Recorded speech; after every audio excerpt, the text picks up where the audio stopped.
Chapter 1. True love is eternal, infinite, and always like itself. It is equal and pure, without violent demonstrations, it is seen with white hairs and is always young in the heart. Honoré de Balzac. Walnut Rose Manor, Massillon, Ohio, Thursday, the 12th of May, 1870. Eugenie Isabel Hayes hid behind a large shrub in her father's rose garden to the rear of the east wing of Walnut Rose Manor. Her best friend, Cordelia Chenoweth, played the role of lookout when they'd escaped to the garden. Eugenie had heard the arrival of the man her father wanted her to marry. Immediately, she had tugged on her friend's elbow, leading them away from the main hall, dashing through the drawing room, then across the ballroom, and finally out a set of French doors. They'd hurried across the terrace into the garden to make themselves inconspicuous. Breathless, Cordelia finally recovered. "You must tell me who we are hiding from after such a hasty escape." "Arthur," Eugenie supplied, peeking around the shrub to see if they were being followed. "He's such a handsome fellow," her friend replied with some degree of sarcasm, followed by a smirk. "I simply don't understand why you don't like him." Cordelia knew very well she didn't like Arthur. Nonetheless, she didn't want to repeat this fact too often, lest it become so firmly planted in her friend's mind that Cordelia might repeat her thoughts on the matter accidentally. Hence, Eugenie replied, "I do like some things about him."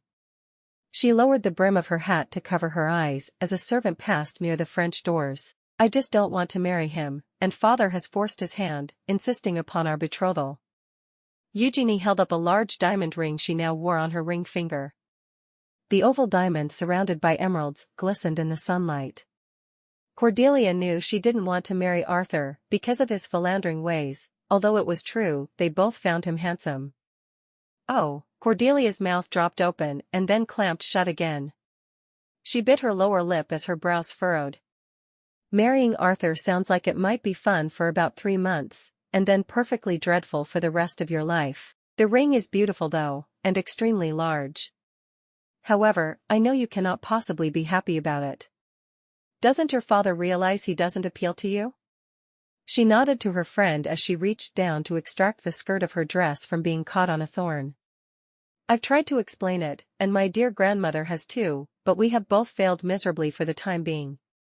Father is convinced he shouldn't leave the family fortune to Ethel or me if one of us doesn't agree to marry him. He believes the rumors about Arthur are merely rumors. Arthur is the only one in father's employ who understands how these egg beaters and father's other designs work from a mechanical perspective, as well as the financial aspects. Thus, he claims it imperative we keep Arthur close to the family, as if his employment and position at the top of father's company is not close enough. Not only does he advise father on most business matters, but he has convinced our dear papa he is indispensable. Perhaps he is. Your father is the wealthiest person I know, and Arthur has played a long-standing role in his success. Can't Ethel step up and marry him?" Cordelia asked. Eugenie shook her head. "Ethel has set her affections elsewhere, I'm afraid." "Oh dear. What an appalling mess." Her friend sighed. "I know how much you despise this idea. What are you going to do?" Eugenie nodded. "Sometimes I feel as though I'm suffocating at the very thought of being attached to him, and now he's appearing at our door every few days to follow through with his plans for a proper courtship." "I'm so sorry. Can't your father give him a raise or something instead of expecting him to marry into the family? I do wish it were so." Eugenie sighed in turn and looked toward the French doors again. "Is the coast clear?" Cordelia shaded her eyes from the sun and peered along with her toward the terrace. "It appears so. I think 'tis safe to come out." Eugenie spied the gardener gathering tools some distance away on the other side of the garden. Perhaps Isaiah had seen them and wanted to give them some privacy. In any case, the late afternoon sun had begun to sink in the horizon. He would likely soon head for the cottage dwelling on the other side of the stables and barns where he lived with the cook, his bride of nearly 40 years. "Let's take refuge in the gazebo," she suggested. "We can watch the sun stream through the stained glass windows in the family chapel." "An excellent idea," her friend agreed. "My father loves your chapel." When they had settled onto one of the benches in the gazebo, well beyond the rose garden, Eugenie began to allow the tension in her body release. Whenever Arthur called upon her, it always made her frustrated. Tell me how it is you have become betrothed to Arthur Belden. In the few weeks I've been away visiting some of our relations on the shores of Lake Erie. We had a splendid time with picnics, walks, and even playing charades at night, but now I have returned home to find you in crisis. He did the most unthinkable thing shortly after your departure by getting down on one knee, proposing, and taking my hand in his despite my pulling it away. Before I could stop him, he placed this enormous, hideous diamond ring on my finger, telling me to wear it for a while and see if the idea suits me. Then he swept out of the parlor, without waiting for me to say a single word. I was so shocked I couldn't reply. I never said one word in his presence. I've been playing hide and seek ever since, but I am not always successful in evading him. He sends flowers daily. Father continues to invite him to dinner every few days or so, and I have many of my meals in my room to avoid discussions, but this too is not always possible. Her friend attempted to smother a chuckle, failing miserably. I'm so sorry. I don't mean to laugh, but what a predicament. 'Tis dreadful indeed, Eugenie agreed as she spread out some of the flounces to her bustled, three-tiered, organza peach silk gown from Paris. He said he intended to begin a proper courtship while I'm making up my mind, as if I could possibly change it. There is only one way out, and it's not going to be easy.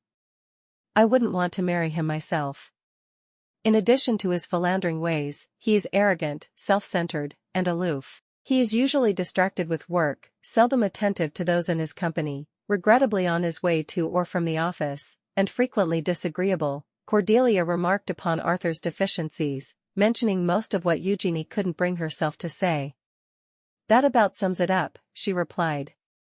His two qualities other than his good looks are his loyalty to Papa, and his genius in marketing Papa's ideas and inventions.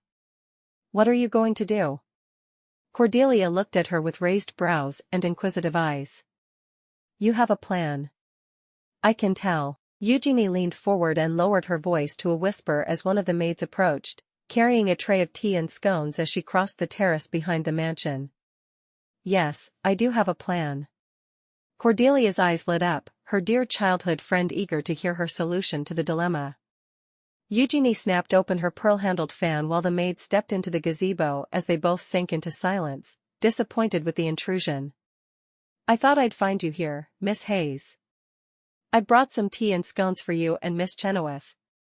Mary placed the tray onto the garden table beside them. Oh, and you have another gentleman caller. Mr. Belden would like to know if you're available to see him for a few moments in the parlor, or perhaps the drawing room. Eugenie couldn't help but exchange a knowing look with Cordelia. Thank you for the tea tray, Mary. Please inform Mr. Belden I am indisposed at the moment. Mary bobbed. Yes, Miss Hayes. He delivered a bouquet of lilacs. I can have them placed in your room. Will you be joining your father, grandmother, sister, and Mr. Belden later on for dinner in the dining room, or shall we set the table for only four? Only four this evening. I seem to have lost my appetite and have a bevy of other things to do. And Mary, if you'd place the lilacs in my personal sitting room, and not directly in my bedroom, I'd appreciate it, Eugenie requested. Mary nodded. As you wish, Miss Hayes. The maid hurried away, appearing preoccupied with other household matters. By the time she'd disappeared inside the mansion, Eugenie finished pouring them each a cup of steaming tea. You were telling me about your plans, Cordelia reminded her. Yes. She slid the plate of scones closer to her friend. I do have a plan. I'm going to need to ask you not to tell anyone until at least a few months have passed, but after I'm firmly adjusted and settled, I'll send a letter. You have my word, but Eugenie Isabel Hayes, what on earth are you up to? Cordelia's brow shot up. She reached for the sugar spoon and heaped several teaspoons into her cup. Then she stirred with a great deal of clanking. When her friend set the spoon aside, Eugenie began. After Arthur's proposal, I saw an advertisement in the newspaper. A matchmaker placed an ad for a mail-order bride to contact her about marrying a man who lives in Oregon. I decided to reply. Her friend gasped, setting down the cup of tea in her trembling hands. She snapped open her fan and began fanning herself vigorously. No, you didn't. Eugenie smiled and nodded, excitement lighting up her expression. I did. Cordelia paused from fanning herself. She obviously has written back to you. She did. Her name is Ella Milton, from Pelican Rapids, Minnesota.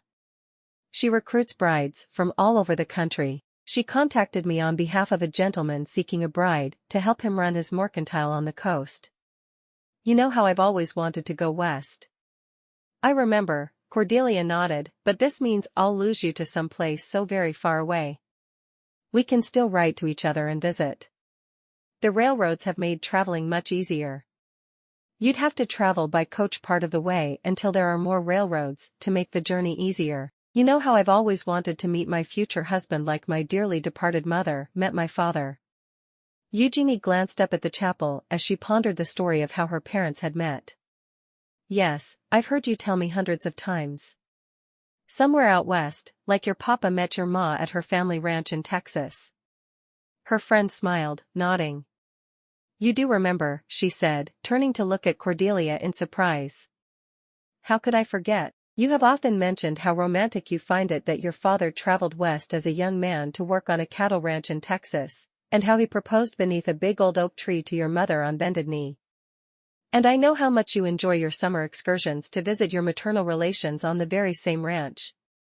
It's not only where your parents met, but where they married before moving back east eventually. I hope I haven't bored you with my stories. I suppose it's my way of honoring the memory of my mother. Eugenie searched her friend's face, wondering if she'd committed a faux pas. I've enjoyed each and every story you've told me.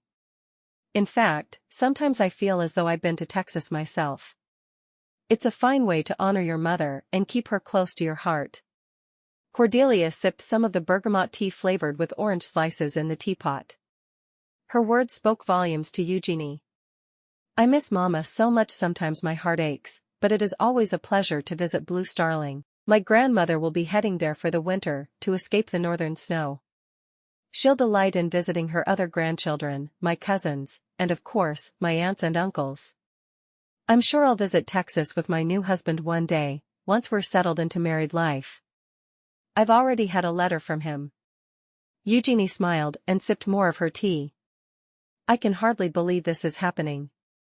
Maybe someday I'll meet the right gentleman and all will be well in my world. Her friend laughed. Maybe I should contact this Ella Milton, too. You're welcome to have Arthur for a husband, Eugenie offered, returning some of Cordelia's earlier sarcasm. The two of them laughed, and her friend shook her head. No, thank you. I'm content to wait for the right gentleman. I'm sure you will meet someone. You're quite a catch, you know, being the minister's oldest daughter. She set her teacup in the saucer. You really have no idea how much Joseph adores you, do you? Eugenie shook her head, wondering how Cordelia couldn't see what everyone else did. Mother said practically the same thing to me the other day. Cordelia smiled and a dreamy look appeared on her face. I have noticed he's been looking in my direction an awful lot lately. On Sunday mornings, he keeps staring at me during Father's sermons. I'm so glad you've finally noticed. He's only been gawking at you for several months now, so I don't think it will be long before he will call upon you, and then we shall both be wed to wonderful husbands. Cordelia glanced at the timepiece pinned to the white blouse she wore with her navy blue and forest green plaid skirt. Oh dear, I've lost track of the time. I must go. It's getting late. I promised Mother I'd be home in time for dinner. When do you leave? I can see you've made up your mind. Knowing you as I do, I'm sure there isn't a thing I could say to change your mind. Yet, I could not encourage you to remain here and risk being married off to odious Arthur. He's completely wrong for you, or Ethel for that matter. Eugenie set her teacup aside, nodding. You are correct on all points. I'm leaving in 3 days. I'll spend a few days at Ella Milton's, and then on to Oregon from there. It might be a month or two before I can write. I'll miss you dreadfully, Eugenie, but I know you are anxious to escape this proposal from Arthur, and so determined to meet the love of your life in a husband living out on the western frontier somewhere. Do be careful. I will. It's going to be an adjustment getting to know my new surroundings, plus adapting to having a husband, and the travel time it will take to arrive, and then learning to cook and keep house, but I'll write as soon as I possibly have things well in hand. You learning to cook and keep house? Cordelia laughed. Now that is something I'd like to see. Maybe I will have to visit early, to observe this transformation. Hey! Eugenie chuckled, and then she pouted a moment, allowing her lower lip to protrude, but she knew her friend was only trying to remain cheerful about her departure. Give me a hug, since I won't see you again before I board the train. Certainly. Cordelia dabbed tears from the corners of her eyes. This made Eugenie's eyes brim with tears, too. Cordelia pulled away. How are you going to convince your father to allow you to go through with your plan? He's going on a business trip to New York on Monday, and Ethel and grandmother have planned a shopping excursion the same day. I will say I'm visiting a friend, which would at least be partially true, since Ella Milton is a kind of friend now. I'll be fine. Don't worry, she assured, hoping she'd find an easy way to escape the house during everyone's absence. She would leave letters for them all, and one for Arthur, returning the ring. Chapter 2. Because what's worse than knowing you can't have something, besides knowing you can never have it? James Patterson, The Angel Experiment. Cornflower Creek Farm, Hollister, Missouri. Lane, you seem distracted this evening, Lillian Bolten remarked at the dinner table from her wheelchair. Pardon? Oh, I'm sorry. I guess I have a lot on my mind with the letter about the mail-order bride arriving. I should never have let Greta and Pearl talk me into it. What if something goes wrong? What if she steps off the train and I don't like her? Lane Bolten stared at the peas on his plate. He hadn't tasted the roasted rosemary chicken yet, even though it was his favorite meal. However, he disliked peas, and didn't intend to try any. Why had he put them on his plate? He must be distracted. I'd say you have a case of wedding jitters, Lillian replied with a chuckle as she looked at the untouched peas and chicken on his plate. Greta and Pearl may be spinsters, but they've been around a while. Surely their advice won't lead you wrong. If it makes you feel any better, I happen to agree with them.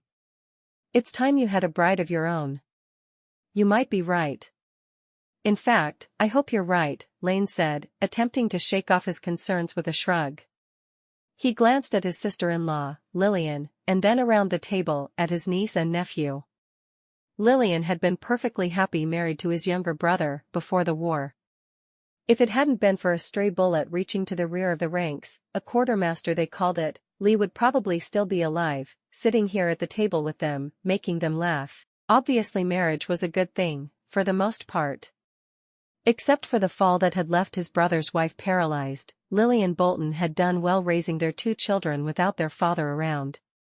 Lane did his best to fill in as a father figure and take care of those his brother had left behind, but truthfully, he needed his own family. Are we invited to the wedding, Uncle Lane? His niece, Christy, asked. She looked from Lane to her mother, waiting for an answer. Before Lane could manage a reply, her older brother, Cable, asked, is it going to be like Dora Marshall's wedding to Calvin Myers, all mushy, with people kissing and stuff? Lillian and Christy laughed. Lane purged the thought of Calvin kissing Dora from his mind. If only he and Dora had never argued over so many ridiculous things, he'd have been the one marrying her. He shook the memories from his mind and tackled Christy's question first, while he thought of how to respond to his nephew. Of course you're invited. The whole town is invited. It's going to be as big a wedding as I can make it on short notice. Then he looked at Cable. Not as much mushy kissing. Uncle Lane, what's her name again? Christy asked as she attempted to scoop some peas onto her fork. Matilda Jefferson, but she said we can call her Tilly. She likes fishing. She loves dogs, too. Fishing sounds great. Cable sliced some of the chicken on his plate. His 10-year-old nephew spent many days at the creek catching fish on their farm after school. I'm guessing she'll like Scout and Scoundrel then. Christy stared at the 2 beagles lounging in the corner. Lane followed his niece's gaze, admiring their white coats with their floppy tan ears, and tan and black markings. He nodded, hoping for the best. Some womenfolk didn't like dogs. The best part, according to her letter, she can cook most anything. Your ma will finally have some more help in the kitchen. Lane looked at Lillian with a smile as he cut into the rosemary chicken. Sad to see her confined to a wheelchair for the past 2 years, he would never forget the day Dr. Parker had arrived after she'd taken the terrible fall from a spooked horse. Doc left them with little hope of her ever walking again. Ever since, life had become increasingly difficult for her. She relied on Christy for many things. His niece didn't have much of a childhood as a result. It was one of the things he hoped his new bride would help resolve by taking some of life's daily pressures off of his sister-in-law. It was the least he could do for his brother. Lillian returned his smile. When does your bride arrive? Did the letter say? Of course, he'd hoped Dora would have filled the role of helping Lillian if they'd married, but perhaps this hope had driven a wedge between them. He'd never know the truth for sure, but he wouldn't easily forget the way Dora had stared at Lillian. He'd noticed something like trouble in her eyes. Later, he'd interpreted it as reluctance to take on these responsibilities if they'd married. Perhaps in the end, as he'd concluded before, marrying Calvin Myers had been the right choice for Dora. Time would only tell. He would continue to remind himself every day until he didn't feel a twinge of loss about the matter when her name came up. It had been 7 months since Dora's wedding. Why did it sometimes feel like yesterday? He turned his attention back to his sister-in-law's question about the letter he'd received only yesterday. The letter said she should arrive next week on Thursday, the morning train, but the stage won't bring her until maybe about 9 o'clock in the morning. I'll have a word with Reverend Marshall. We don't have much time left to prepare, Lillian said as she reached for the pepper shaker. You'll let me know how I can help, right? Of course. Lane nodded. He'd need more help than she could give, but he figured she could point him in the right direction. Weddings weren't something he knew much about. Maybe he could also talk to his sister, Katie, next time he was in town. She'd had a nice church wedding to Garrison Eldridge, the owner of the Mercantile in Hollister, but it had been back when their ma was still alive to help with the wedding planning. He'd have to rely on whatever help he could get from Katie, Lillian, Greta, and Pearl. He hadn't planned on going to town this week, but as soon as he finished the spring planting, he'd hitch up the team. He had a feeling Dora's father would be glad to perform the ceremony so they could all move on after the courtship of his daughter had failed to result in the marriage everyone had expected. Lane had courted Dora formally for nearly 2 years, until she'd up and decided to marry Calvin out of the blue. There'd been little explanation other than her apology over the fact they'd been arguing a lot. She'd decided they were incompatible. Maybe he'd dragged his feet too long. Since it had been a sudden change of heart on her part, it was one of the reasons he felt little closure about the relationship. In his reflections, he suspected Dora had grown an interest in pursuing Calvin, and that this interest had led to their arguing. Someday his heart would fully heal, and hopefully by Thursday when his mail-order bride arrived from the agency in Minnesota. For now, he remained brave and stoic. Hearts could heal if given enough time. Hadn't Ma always said so? Chapter 3. The Christian experience, from start to finish, is a journey of faith. Watchman Nee. On the following Monday, Eugenie made her grand escape and took a train north to Pelican Rapids, Minnesota. Leaving the manor house turned out to be a little on the nerve-wracking side. First, she waited until Father took the early morning train to New York. Then she waited until her grandmother and sister finished a leisurely breakfast before they finally left for their shopping excursion. She tried to busy herself until it was time to pack her trunk, lest one of the servants would take note of her actions and inform Father or grandmother too soon. She'd made a mad dash to her wardrobe and began selecting the items to take with her after everyone had left except for the usual servants. Packing quickly with no assistance was a challenging matter, since Father kept a grand arsenal of staff in his employ. She quickly chose a few garments, shoes, gloves, parasols, and hats. Next, she rummaged through her bureau for petticoats, stockings, corsets, pantalettes, dressing gowns, and nightgowns. Eugenie had made a list of the items not to forget. Moving on to select toiletries, she crossed off each of the items on her list as she packed, being careful not to forget her brush and comb set, a bottle of perfume, some powder, and a small jewelry case with only the items she cared for the most, and the few cosmetic items she'd acquired. Grandmother didn't allow her or Ethel to wear much in this regard, so her selections were minimal. In another trunk, Eugenie placed a stack of books, her Bible and diary, her letter-writing case, mother's tea service, her easel and sketching books, 2 of her most cherished canvas paintings, 3 china figurines, a quilt mother had made, some knitted and linen shawls, a coat, some scarves, and her sewing basket. She had barely enough room left for a few other personal treasures which she quickly added, pushing them inside to make sure everything fit, with her favorite gowns and a few day dresses for practical use packed inside the first trunk, along with several hat boxes and her other clothing items. Both trunks were now full. She rather lamented having to leave another dozen gowns behind, but it would have to be unless she wished to bring a third trunk. Eugenie quickly delivered letters to each bedroom for grandmother, Ethel, and Papa. He received an extra letter for Arthur, with the extravagant engagement ring. With the letters distributed, it was time to convince the butler to cooperate. This part of her plan required the most courage. Summoning all of her strength, she made her way downstairs to ask the butler to have someone bring her trunks to the foyer and have a carriage sent around to deliver her to the train station. Hadley's brow rose, but he nodded with his reply. "Right away, Miss Hayes. I didn't know you were going on a journey. I'm sorry for the delay. Your father never mentioned it." Thankful he didn't ask for other information, she chose not to offer any. "It's all right, Hadley. Father must have forgotten in his hurry to catch the train to New York. I'll only be a moment. I need to pin on my hat and find my gloves." The efficient butler she'd known all her life, as far back as she could remember, went into action directing servants to bring down her trunks, and sending another to Father's stable for the carriage. Within minutes, Eugenie found herself tucked inside Father's best carriage with a reliable driver, both of her trunks loaded onto the shelf at the rear of the conveyance. She waved to the butler and a few of the servants, who wore curious looks. They'd been too busy making sure she had a proper send-off, and in the desire to ensure she didn't miss her train, none questioned her. She sank into the carriage seat with a sigh of relief. At the train depot, she purchased a train ticket to Pelican Rapids using the funds Ella had forwarded from her future husband. Soon, her trunks were loaded, and she sat on board as the train left Massillon, eventually chugging along in a northwest direction. She drew in a deep breath and began to relax. Everything seemed to be going along according to plan. She could spend the journey reading, sketching, resting, and nibbling on the chicken salad sandwiches sold in the luncheon car.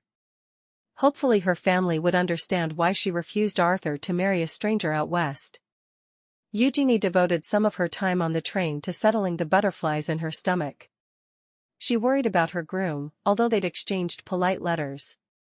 Would he find her beautiful? Would they grow to love each other? She didn't consider herself a great beauty, but Ethel said some gentlemen were drawn to her golden blondish-brown hair. She, on the other hand, wished it was one color or the other. Perhaps they only liked the fact she was an heiress to a grand estate and a sizable inheritance.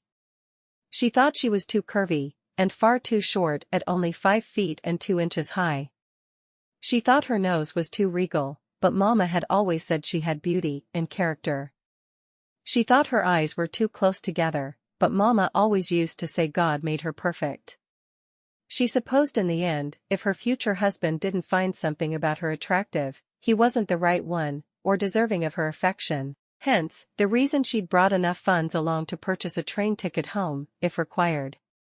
Pelican Rapids, Minnesota.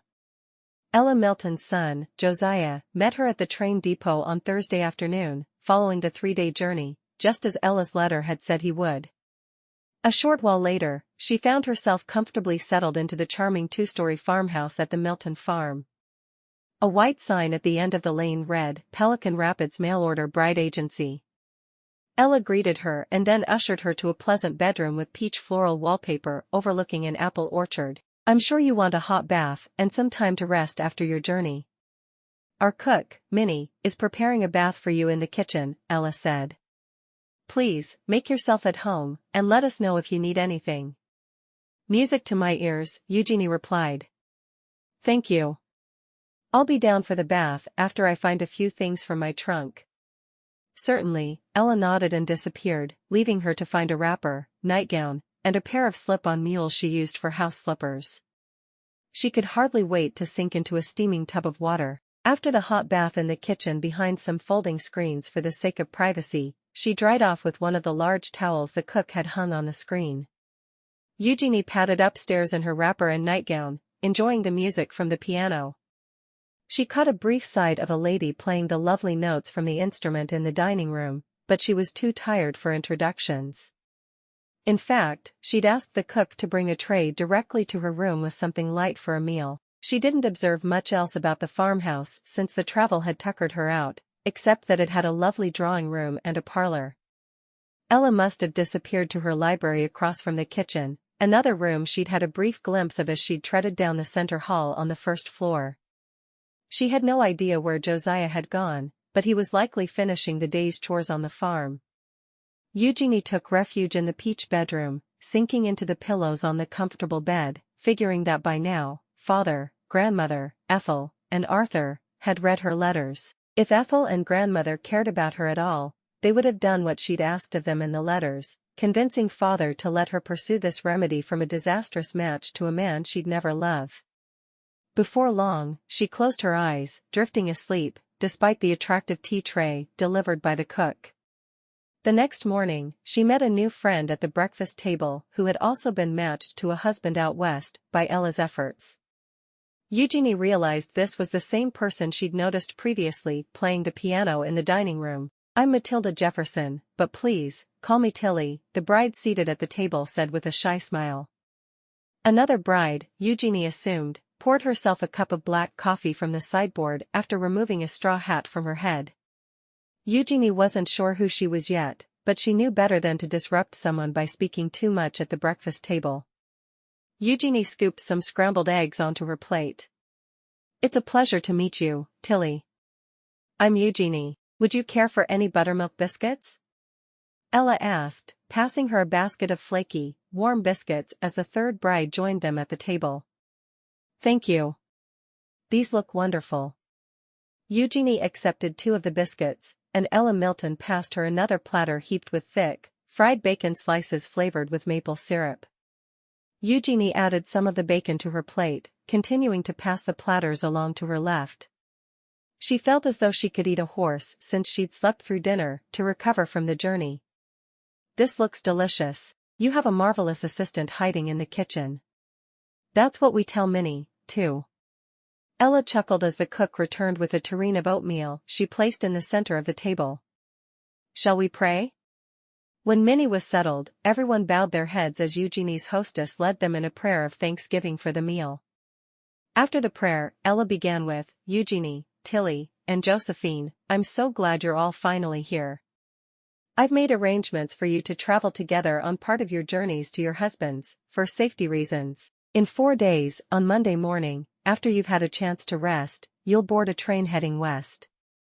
You'll be able to cross most of Missouri together. Eugenie will step off the train in Idaho and catch a stagecoach to Oregon. Josephine will step off in Dakota Territory, and Tilly will step off in western Missouri. Tilly, you'll take a stage for a short distance from Branson into the small town where your betrothed lives. Your future husbands have all sent the fare through the post. By now, you've each received at least 1 letter from your soulmates. Any questions thus far? They heard a commotion from the hallway where Josiah hoisted some trunks inside from the wagon, carrying each one upstairs. Eugenie guessed these belonged to the newest bride, Josephine. Oh dear, pardon me. Here I am rambling on with instructions, when clearly, Josephine has just arrived, Ella said as she buttered a biscuit. I guess I'm not awake yet, either. I'm so sorry. You won't have to remember all of this, ladies. I've written down instructions and addresses for each of you. It's not a problem, Ms. Milton, Josephine replied. I'll be more chipper after I drink some of this coffee. I doubt I'd remember any names yet. I thought I'd slept well on the train, but perhaps not as well as I hoped. I may need an afternoon nap later today. Of course, dear. Josiah is going to give you his room. It's not often we have 3 brides here at the same time, but have no fear. He'll bunk in the barn loft for a few days. Minnie has already put fresh linens on the bed while he picked you up at the train station. Josiah finished carrying the last trunk upstairs and then joined them at the table, still breathing a bit heavy. He reached for a biscuit. All 3 trunks delivered, Ma. Does anyone need a ride into town after breakfast, or shall I go ahead and unhitch the team? Oh, yes, let's go to town and explore, Tilly interjected, her face brightening. I took a walk on the grounds yesterday. I think I'm ready to see the town if anyone else might be interested. Eugenie agreed, wondering what Josephine's 3 trunks contained. I'll go too. I need to look at yard goods, and perhaps a new hat. Josephine perked up. I'll join you ladies, too. It sounds like a fun excursion if we don't stay in town for too long, and if it's all right with Ella. I brought everything I need to set up housekeeping properly, but I have yet to find a suitable stock and soup pot. Oh yes, every household needs one, Ella agreed as she spread some raspberry preserves on a biscuit. The matchmaker glanced toward the hall where Josiah had previously been hauling trunks. What else did you bring to prepare for your future household needs, Josephine? I'm always curious as to what items our brides choose to take westward with them. Well, I do realize I may have to pay extra funds to bring along a 3rd trunk, but I have written to my intended to gain some idea of what he has already acquired. What I brought will supplement his list, Josephine explained. I'm all ears, Tilly said. I had no idea what to pack. I went back and forth with myself, debating about it for lack of space and cost. I did correspond a few times with Lane, but he wasn't much help about explaining his kitchen. Frankly, I don't think he has a clue what's in his cupboards or his pantry. The ladies chuckled, and then Josephine continued to explain what she'd brought along requiring a 3rd trunk. I ultimately decided to bring everything in my hope chest. I've been making things for it since I was a young girl, Josephine continued.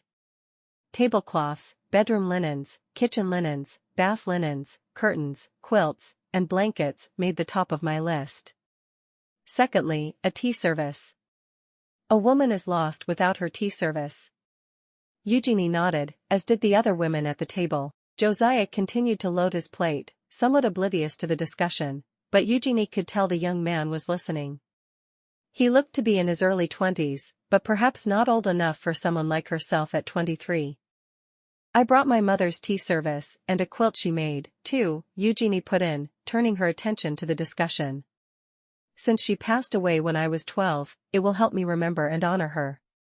Tilly nodded. Good thinking, Eugenie.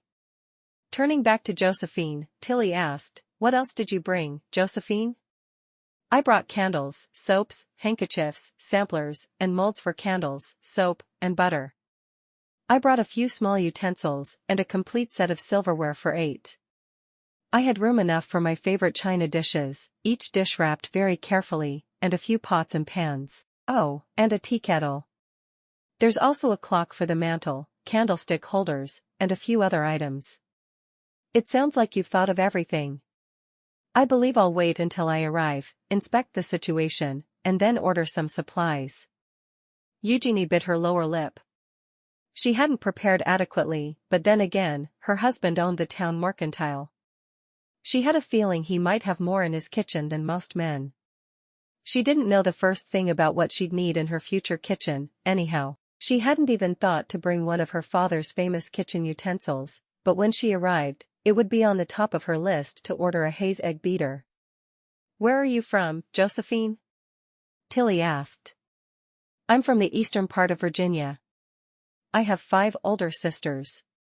My parents spent many a day worried about marrying us all off, so here I am. They found husbands for 4 of us, but that left Callie and me. Hopefully Ella will find a husband for her, too. I'm sure I will, Ella replied with a smile.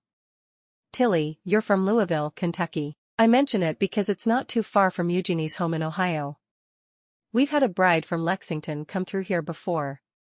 Tilly nodded to Ella and then turned to Eugenie. That's nice to know. Where in Ohio? I'm from the northeast part of the state, a small city called Massillon. There's a canal running through the town center, but it's mainly a farming community. How nice. It sounds pleasant, Tilly replied. Thank you. It is a lovely place, Eugenie agreed. Turning to Josephine, Eugenie added, Virginia sounds lovely, thank you, and yes, it is a beautiful state. Josephine ate some of the eggs on her plate and then drank more coffee. Well, now that introductions are out of the way, remember ladies, you will be safer traveling together. It's important to stay in a group and protect each other on the train when you head west, and keep away from strangers who appear troublesome, Ella advised. The three of them nodded as they ate their breakfast, and Ella continued, When you arrive, you'll need to do whatever you can to wash up, change into your bridal gowns, and go directly to the church for your marriage ceremonies. Your husbands have been instructed to make the arrangements, and I've written to each of them, asking them to have a plan to give you each an hour or two to freshen up. Your grooms may take you to the ministers' homes or neighbors' homes to give you time and adequate space for this. None of my brides are to go home with their grooms until they've married unless there are other relations living in the home. My reputation, and more importantly, yours in your new situations, will depend upon it. We understand, Eugenie replied for them as the others nodded. Well then, now that this is out of the way, do each of you have a suitable garment, gloves, hat, and shoes for your wedding ceremony? Ella asked. If there is anything you need, now is a good time to attempt to acquire it, or perhaps make it over the next few days. When Josiah takes you to Carter's general store, Mrs. Carter can show you her selection of yard goods if any of you are handy with needle and thread. Eugenie thought about the garments she'd brought along. She'd brought a cream gown with pale pink rosettes along the neckline. A trio of the rosettes accented the waist, and she had cream gloves to wear with it. She'd also brought a cream hat with pale pink embellishments, but she'd like to add more ribbon, flowers, and netting. I think I'd like to acquire more trimming items for the hat I plan to wear for my ceremony. Oh, that sounds like a splendid idea. I think I'll do the same, Tilly agreed, her face brightening. We can have a hat trimming party tomorrow then, Josephine suggested. Ladies, what a lovely idea. I'm sure I have a hat in need of some updates. I may join you. Shall we say we'll trim our hats at 1 o'clock tomorrow, after the luncheon? Ella asked. Perfect, Josephine said. It gives us plenty of time to do some light shopping, followed by some rest today. What's your future husband's name, Eugenie? Josephine asked when the three brides and Ella were situated at the dining room table the next day, trimming their hats with all sorts of embellishments. Minnie had made them 2 pots of steaming tea, and Ella had poured them all a cup, a plate of sliced banana bread, and another of glazed tea cakes, and one of scones lined the middle of the sideboard on a lovely cloth runner. Eugenie wondered if she'd find a table runner at her new home when she arrived in Oregon. It looked nice, beneath Ella's pretty china plates. She caught herself noticing household items ever since Josephine's trunks had been carried inside the farmhouse. The dining room table was strewn with their sewing baskets, colorful spools of thread and ribbon, and a variety of cloth in lovely colors brides might want to add to their hats. Only Josephine planned to change into a veil for the ceremony, but Eugenie knew she'd be happy with some netting on her hat and perhaps a length of silk or veil hanging from behind it. Settled into her seat in the pleasant scene in Ella's dining room, Eugenie returned to the question Josephine had asked.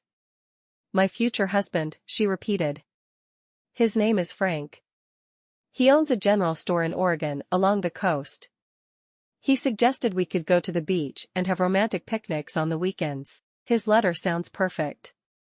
Eugenie worked hard to form another pink satin rosette to sew onto her hat, keeping her head bent as her hands folded and shaped the silky fabric. She hoped Frank would find her attractive and fall madly in love with her the moment she stepped off the train. What's your future husband's name, Tilly? Josephine asked as she cut a length of ribbon for her hat. His name is Lane. He has a widowed sister-in-law living with him, and a niece and nephew. He farms corn and wheat. I bought books and toys at the general store for the children today. I don't want to arrive empty-handed. A doll for Christy, and a toy soldier set for Cable, and a book for each of them. Tilly smiled, holding up the treasures she'd purchased. The children will like those, Ella commented. Eugenie and Josephine agreed, but Eugenie noticed Tilly didn't look as pale and nervous as the day before. Something had come over her on their shopping excursion, but she didn't know what had brought it on. Perhaps she had a bad case of wedding jitters. Perhaps it had something to do with the telegram that had arrived for her yesterday after breakfast. "What's your future husband's name, Josephine?" Eugenie asked. "Charles. He's a wheat and potato farmer. I brought some seeds for a kitchen garden. I was surprised to find out he's been so busy building our cabin, he didn't have time to tend a kitchen garden last year. This year, I'll plant one as soon as I arrive. Then I'll can some of the vegetables for the winter ahead." "Dakota winters can be something fierce from what I've heard," Josephine explained.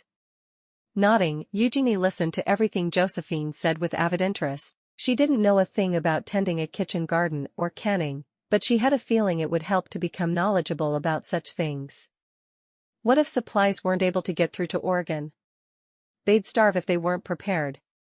She couldn't have been any happier when they were finished trimming their hats, and Ella handed them each a cookbook wrapped in brown paper as a parting gift. She intended to read as much of it as she could. Minnie promised to give the ladies a lesson in roasting chicken if anyone wanted to join her in the kitchen later that afternoon. Tomorrow, they would attend church services, with Ella, Josiah, and Minnie. She'd spotted the white country church facing the Pelican River yesterday, its steeple rising up over the small town. Until now, it had seldom occurred to her how much her father's servants did in the kitchen, or how much she had to learn. It bothered her that she hadn't paid more attention to the kitchen gadgets Papa's company produced. She decided to remedy her deficiencies in this regard, but today would not be that day. Today had been about her wedding hat, and looking beautiful for Frank on her wedding day. Chapter 4. Bear ye one another's burdens, and so fulfill the law of Christ. Galatians 6 verse 2. After goodbyes had been said to Ella Milton and they'd boarded the train, promising to write letters, the same peaked face of anxiety returned to Matilda Jefferson as they sped across miles of prairie toward Missouri. Josephine didn't notice as she fell asleep, but Eugenie felt deeply concerned for her friend. The color drained from Tilly's face, leaving her looking pale and weary. She constantly looked over her shoulder, and her fingers drummed a steady tapping on the arm of her seat. Eugenie tried to read the cookbook from Ella, but after an hour, she couldn't concentrate. After reading a number of recipes, she set the book aside, realizing she'd never remember the measurements or instructions. Perhaps some sketching or stitching would be a better idea. However, each time she glanced at her friend, the bride looked worse. Now Matilda's eyes were like big, round saucers. Clearly, something was bothering her. Josephine emitted tiny ladle-like snoring sounds, and Eugenie thought it might be for the best. Perhaps Tilly would confide in her if Josephine wasn't awake. "Tilly, tell me what's wrong." Eugenie leaned forward. "You're white as a ghost, and you've tapped your fingers through the last 3 or 4 towns." "I'm not sure you'd want to know, Eugenie," the nervous bride replied. "Of course I do," she insisted, keeping her voice low so as not to disturb Josephine. "What's the matter?" "I suppose if I tell you, it will at least make me feel a little better." Tilly bit her lower lip. She reached for a pretty linen handkerchief edged with pink lace from her drawstring purse, toying with it in her hands, twisting it this way and that. Eugenie nodded. "I'm a good listener." "I do believe you are." Tilly sighed. "I must ask you not to tell anyone what I share with you." "Can I count on you as a friend?" "Yes, you may," Eugenie nodded. "We promised to keep in touch forever as friends, remember?" Her friend nodded. "Yes, we did. We have all 3 of us exchanged our future addresses." Josephine stirred and her eyelids fluttered open while the other 2 glanced in her direction. "Whatever it is, you must tell me, too." Josephine yawned and leaned forward, repositioning her skirts. She blinked a few times, waking up slowly. However, it only took a few moments before she joined the conversation, adding, "I've noticed you don't look well, Tilly." "I'm as concerned as Eugenie." "You may trust both of us. Whatever is wrong, you must confide in us." She yawned again, waiting patiently for Tilly to answer them. "All right," Tilly sighed. I'll tell you the whole story, but please know I am innocent. Back in Louisville, I worked for a seamstress shop to support myself. My parents both died during the war, and I lived with my brother until he recently married. Hence, the reason I applied to become a mail-order bride. I'm ready for a family of my own, and my brother needs his privacy to build a foundation for his marriage. During my final week of employment, someone stole from the till at the seamstress shop, framing me for a crime I didn't commit. I don't know who stole the funds, but I do know I'm innocent. I am only told it was a tidy sum that disappeared. She sighed, continuing. The owner accused me, and no matter how I defended myself, she threatened to press charges. She refused to believe me, and I couldn't find a way to prove my innocence. A few days later, I boarded the train for Minnesota, but each time I go out in public, I break out in a cold sweat. I haven't been sleeping well, either. I don't know what to do about the incident. My brother sent me a telegram. She told him she has sent a private investigator to bring me to justice. My brother contacted a lawyer, but in the meantime, what on earth will my new husband think once he hears the story? What if this private investigator shows up at my door before we are wed? What if he's here on this very train? What if he disrupts our wedding? I'm sorry to hear you are going through this dreadful situation, Eugenie said. How awful. I am sorry too, and I can imagine you must feel shaken, Josephine agreed. What are you going to do? I don't know what to do, Tilly said, but I'm tired of looking over my shoulder. I can only imagine. Eugenie nodded sympathetically for her friend. My guess is that Ella will be forced to tell this investigator where I've gone if he shows up at her door. It's only a matter of time.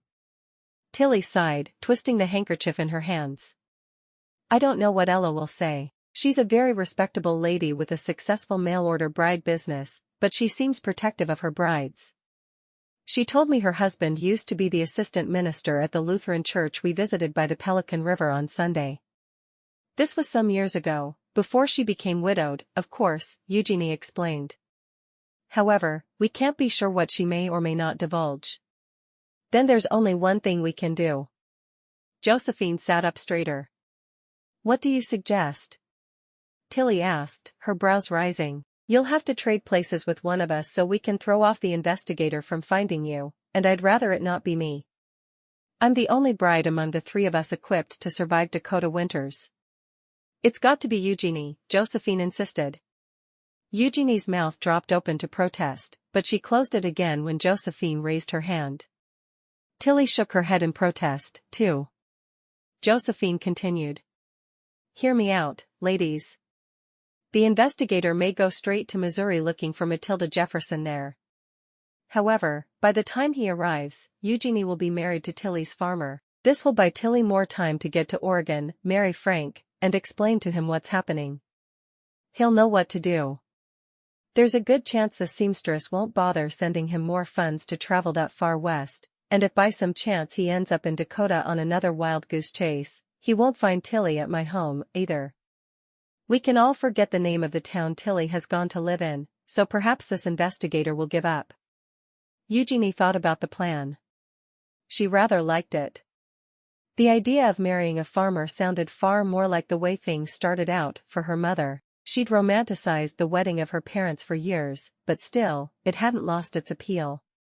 Her parents were deeply in love with each other, even beyond her mother's passing. Father had never remarried, and she doubted he ever would.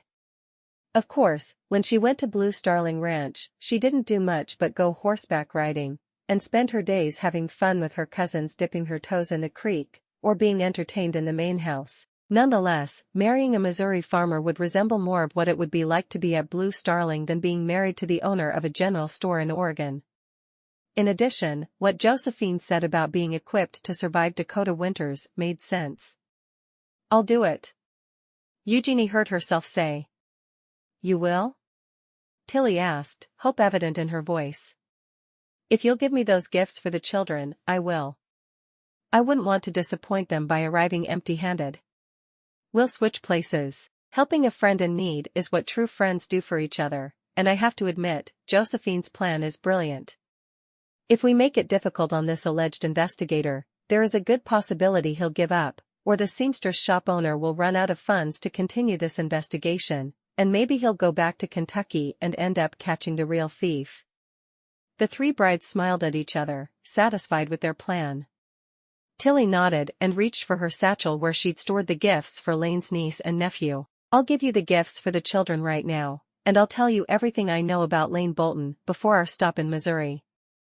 I'll write him a short letter, too. Then you can tell me everything you know about Frank. I'll give you the funds for the coach ride to Hollister from Branson. You can give me your train ticket stub, the changeover ticket for when I'm supposed to change lines, and the funds to purchase the coach ride from Idaho to Oregon." Eugenie nodded and reached for her drawstring purse. Trembling, she could only hope they'd made the right decision and pray for God's mercies. It was a good thing they'd visited Ella Milton's church while they were in Pelican Rapids. It had somehow refreshed her, but it had also reminded her she hadn't prayed hard enough about any of her plans. It was too late to lament this fact, but extra prayers certainly couldn't hurt. Chapter 5. It will never rain roses. When we want to have more roses, we must plant more roses. George Eliot. Lane waited nervously at the livery where the stage always stopped, wondering if he'd like the bride the mail order agency back in Minnesota had agreed to send. The town of Hollister was so small, she'd likely be the only one arriving. The longest 10 minutes of his life passed before he finally saw the coach approaching, a cloud of dust trailing behind as it came around a bend in the road and up a hill from the direction of Branson. The conveyance, pulled by 4 horses, rumbled to a stop. The driver jumped down and tipped his hat toward Lane before opening the door for his passenger. Lane's heart felt as if it would beat right out of his chest. He could hardly wait to meet Tilly. A golden-haired beauty stepped down off the coach as she held a hat to her head, looking around apprehensively until her eyes came to rest on him. Had Matilda forgotten to tell him she had blonde hair? Since they were the only 2 people at the livery, it didn't take long for either of them to lock their gazes on each other. He noticed she wore a fashionable dark purple travel suit, and a coordinating hat with plenty of trimmings. The stage driver shook hands with him, and then the burly man began to unload her 2 trunks into his wagon while he came closer to his bride. He smiled. She sure was pretty, and far more fashionable than he'd expected. "Matilda Jefferson?" he asked gingerly, taking a few steps closer. She nodded but then bit her lip. "About that, there was a situation that came up and we had to trade places, so they've sent me in her place." Lane's mouth dropped open and he cocked his head to one side. "They do that? I mean, isn't that false advertising or something? I'd been, corresponding with her." It was an emergency situation. She looked around nervously, her eyes coming to rest on his wagon. "I can explain in more detail on the way to wherever it is you've arranged for me to freshen up for the ceremony." Lane crossed his arms over his broad chest. He didn't like the sound of this, even if the bride appeared to be pleasing in other respects. "I think I'd like to hear the details before we proceed. Why don't we start with my name? I should introduce myself." Eugenie hesitated before continuing. If this was her groom, although he was a mighty handsome fellow, his stance looked stubborn, and he didn't look happy to hear the bride he'd ordered wasn't there.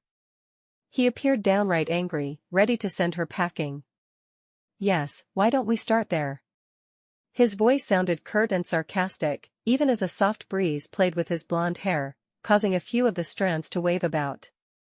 Other than his hair, nothing seemed soft about this man. She put her portmanteau on the ground and stood up straighter. One of her feet began to tap on the wooden platform. She fixed her gaze directly up into his green eyes, refusing to be intimidated. "I am Miss Eugenie Isabel Hayes." Although he appeared at least a foot taller, nearly towering over her smaller frame, she determined to hold her ground. The driver sauntered over. "The trunks are loaded, Bolten. See you later, eh?" The driver nodded at Lane and tipped his hat in her direction. "Thanks, Max. Take care."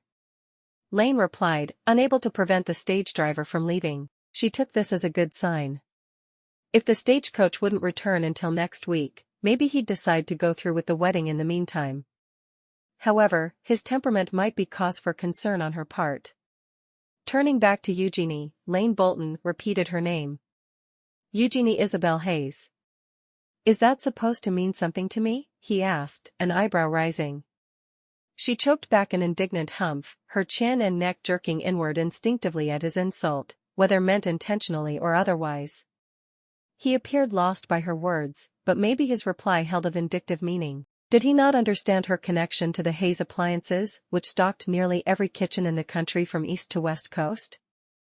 Or, had he meant he'd never have feelings for any woman or bride of his? She couldn't be sure. Maybe he'd meant both. She decided to go with the most likely of the two and focus on her identity as her father's daughter. Part of her wondered if Missouri men were all a little rude where women were concerned, but she couldn't blame it all on the state. She'd witnessed a few other men who behaved similarly in many other places. Her mind moved through these thoughts in seconds, even as her arm swept out to her right and she waved it about. You've not heard of the Hayes egg beater, or the Hayes potato masher, or the Hayes bread maker? Maybe. I'm not sure. I don't cook much, which is one of the reasons I ordered a bride. Can't say as I have heard of those, ma'am, but perhaps it rings a bell. Some degree of sarcasm laced his response. He pushed his hat back a little further on his head while taking a hard look at her. At least he'd addressed her more appropriately this time, but had he said it with heartfelt respect? She couldn't decide yet, but she proceeded to attempt to explain her identity. My father is Edward Charles Hayes, the designer, inventor, and patent holder of all three of those aforementioned, highly successful, and wildly popular designs. My sister, Ethel, and we are the only heiresses to his estate. Maybe you've seen our names in the newspapers? She looked around at the small town. She saw a restaurant and a seamstress shop. A blacksmith clanged his tools from somewhere in the distance beside the livery. On the other hand, maybe you don't have a newspaper in Hollister. I suppose you mean you're one of those socialites. Look, whoever you are, big name or unknown, with a fortune or none, it makes no difference, he replied, unaffected by her words. If you marry me, your inheritance is yours. It's not something I can depend on for a living. I have mouths to feed at home. I'm still a corn and wheat farmer at the end of the day. We will still live here on the farm I inherited from my parents, James and Eliza Bolten. So long as you're clear and understanding, we won't be chasing after some other estate. It's yours to do with as you please, but I'm not after your inheritance. I can't rely on it for my livelihood. She couldn't deny a feeling of relief that he'd stated he wouldn't interfere with her rightful inheritance. In fact, his reply was something she could bank on never hearing from Arthur. I appreciate your candor, but I only wanted to be sure you understood I have roots, heritage, family, and resources of my own, and people who care for me. I'm not here to take advantage of you, either. Fine, he replied. What do we do now? You certainly aren't Matilda. I liked her. I don't know anything at all about you. I don't even know if what you say about yourself is true, not that I'm accusing you of anything, but how do I know you're who you are? What's happened to Matilda? Eugenie felt her cheeks blush when she took note of the well-developed arm muscles bulging through the clean, crisp, white shirt he wore. She kept her hands placed firmly on her slim, curvy hips.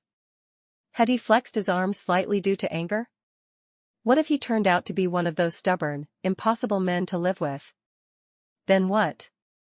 Of course he didn't trust her, any more than she trusted him.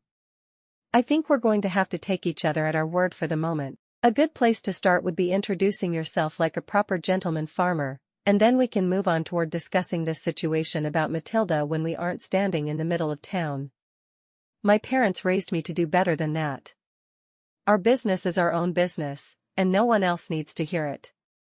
You may have some merits in those thoughts, he said, his brows furrowing as he considered her suggestion. He didn't want Dora to catch wind of his marital difficulties. She glanced around the charming town again, trying to take it in. It sure did have a lot of hills and steep roads, but she could see a rich, fertile valley stretching out below, all around the town. Much of Branson had been hilly and steep, as well. She could see the church steeple in the distance, not too far from a mercantile situated at the far end of the road at the top of the hill. A few townsfolk strolled on the boardwalk toward it. Pleased by the environment, she turned back to him, softening her tone. Are you going to introduce yourself? He cleared his throat. Lane Ethan Bolten of Cornflower Creek Farm. Before she could reply, he added, I suppose we're stuck, like it or not. You may as well get in the wagon and tell me on the way what led to this mess. Otherwise, we'll be late to our own wedding. Indignant again, she wondered if he meant for her to climb up into the wagon of her own accord by telling her to get in it. So far, he'd only displayed strong elements of rudeness and distrust. He hadn't offered a single smile, no welcome, and he hadn't asked about her journey. She supposed he wouldn't until he heard the reason for Matilda's absence, but she certainly wasn't going to explain it in the middle of town. He hadn't even given her a chance to respond to his introduction. She kept her arms crossed, hesitant as she contemplated whether or not it was a wise thing to tie herself to the disgruntled man by getting inside his wagon. Where are you taking me to prepare for the wedding? She inquired, keeping her feet rooted to the dusty road as she stood still, thinking over her options. The farm. My sister-in-law resides with me, and her 2 children, so it's not as if your reputation will be compromised. We're supposed to return to town by noon for the wedding, so we should be on our way. Most businesses are closing so residents can attend. It's all been arranged, as I promised Ella Milton, the matchmaker. At present, he reminded her in some ways of Arthur, the arrogant man she'd left behind in Massillon, Ohio. However, she guessed, or maybe hoped, the similarities were on the scarce side. His reaction to her appearance instead of Matilda could be expected. Besides, no one could possibly be as arrogant as Arthur Herbert Belden. The thought propelled her forward to the wagon, but she left her portmanteau at his feet where they'd stood, in an effort to remind him of his duty toward her. When she glanced over her shoulder, she noticed he picked it up and slung it into the wagon near her trunks, still looking disgruntled as he raked a hand through his blonde hair. She released a smile of satisfaction, feeling as though she'd won a small victory in the battle to protect Matilda Jefferson. They were one step closer to the ceremony. However, he'd forgotten to help her into the seat. She waited by the passenger seat while he approached his side. He glanced over at her and their eyes met. She held her chin tilted up while waiting on him to find his way to her side. In her opinion, it was best to establish respect with a man who intended to go about on his wedding day with the attitude of a brute.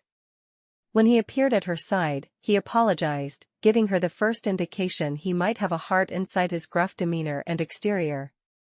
I'm sorry. I guess I'm distracted with the fact they've sent a completely different bride than the one I've been corresponding with. He held out a hand, and she grasped it reluctantly until she'd climbed safely into the passenger seat. Lane Bolten returned to the other side of the wagon while she smoothed out the folds of her purple skirt and scooted forward a little to accommodate her bustle. He took his place beside her and picked up the reins. Glancing over at him, she softened her tone. Apology accepted. I guess I can understand your inclination to be apprehensive about who you're about to marry. I'm sure you'll understand a little more when I've finished explaining. Eugenie drew in a sharp breath as the wagon rolled forward when he snapped the reins on a lovely chestnut team. Despite finding the horses a well-matched pair, it didn't stop the bitter lump forming in her throat. They weren't exactly off to a good start.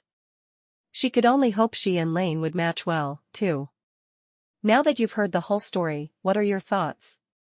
Shall I plan to return to the agency to find a different husband, or would you like to proceed with the ceremony? If you do wish to have a wedding, you'll need to agree to adjust your tempestuous attitude toward our wedding day, not to mention your bride.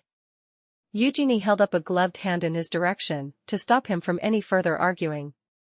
And if I may be clear about one thing. I don't need a husband, and there are plenty of other candidates at the agency who would love to marry an heiress. My decision to proceed depends entirely upon your response. If you aren't agreeable, you may stop the wagon right this minute, and I'll find my way back to town. I respectfully remind you, I have plenty of my own resources. Father can be here in 3 days if I telegram him. I'm sure I saw a sign in town for a boarding house if you are not amenable to our marriage. She didn't know what had come over her before blurting all of those words out at Lane Bolten, but now that she figured they were only a few miles from his farm, she decided it best not to regret them. It was almost always best to be honest and direct. Establishing lines of respect and good communication were lessons she'd learned a number of times throughout her life, even as a child when making new friends, and again at finishing school as a young lady, and now as she formed adult relationships. Father had often said she should stand up for herself. He'd been a great proponent of doing so on many occasions, and this one seemed perfect for it. After hearing the whole story, I feel a lot better about it. Lane's voice was steady and gentler now. We'll be helping Tilly out of a bad spot. It's going to take me some time to adapt, but I can see how it could have happened. When she didn't say anything else, he continued as she blinked tears back in her eyes. Whether tears of relief or remorse, or some of both, she couldn't be sure. I didn't mean to sound quite so gruff back there. It just took me off guard. Now that you're here, I can see it's important to have good memories of our wedding day. Some of the bit of foundation I had with Matilda is gone, so we're going to have to start over and build our own. Holding the reins, Lane kept his eyes on the road as he spoke. Calming at his words, she finally remembered the letter Tilly had penned for him. Reaching inside her drawstring purse, she retrieved it. One quirky thing about me you'll have to get used to: if I get upset, defensive, or nervous, I forget things. Like this letter I was supposed to give you as soon as I stepped off the stage. Your reaction made me forget. I went from being hugged and embraced by the sweetest brides, to your anger. I'm sorry. I should have given this to you first. It's all right. My fault again, he said, eyeing the letter and her curiously. She unfolded it and handed it to him. He read it as the horses carried them along over hills and through patches of trees, the road winding along through various meadows. At least the ride was scenic. Maybe they had a chance if they could move past this problem of her identity being different. Dear Lane, I'm so sorry to have to make a decision at the last moment that will sever our hope of a future together. I trust that you are a fine gentleman who will hear Eugenie's explanation about my new, troubling situation. 'Tis better for your sake I don't bring this to your door. I'm certain you will have a wonderful and happy future with Eugenie by your side. Please be careful of her heart. She is a wonderful bride who is sacrificing her future for my sake. Trust God in this. Thank you for understanding. I'm sorry it didn't work out for us, but I enjoyed getting to know you. Eugenie will bring you much joy and happiness if you give her a chance. Your friend, Tilly. Lane folded the letter and tucked it inside his shirt pocket. He could breathe easy now. He recognized Matilda's handwriting, her nickname, and even the sound of her voice he'd imagined, though he'd never heard it. He wished she'd given him a chance to prove his loyalty to her in her troubles, but since she hadn't, there wasn't anything he could do except respect her decision. Now he had to try to make things right with Eugenie. He felt like an idiot for not remaining calmer when he'd first met Miss Hayes. She seemed intelligent, beautiful, and reasonable. Had he ruined their chances together already? Maybe this idea of marrying a mail-order bride from Greta and Pearl Farnsworth was merely a bad idea concocted by two spinsters. In any case, it was too late now.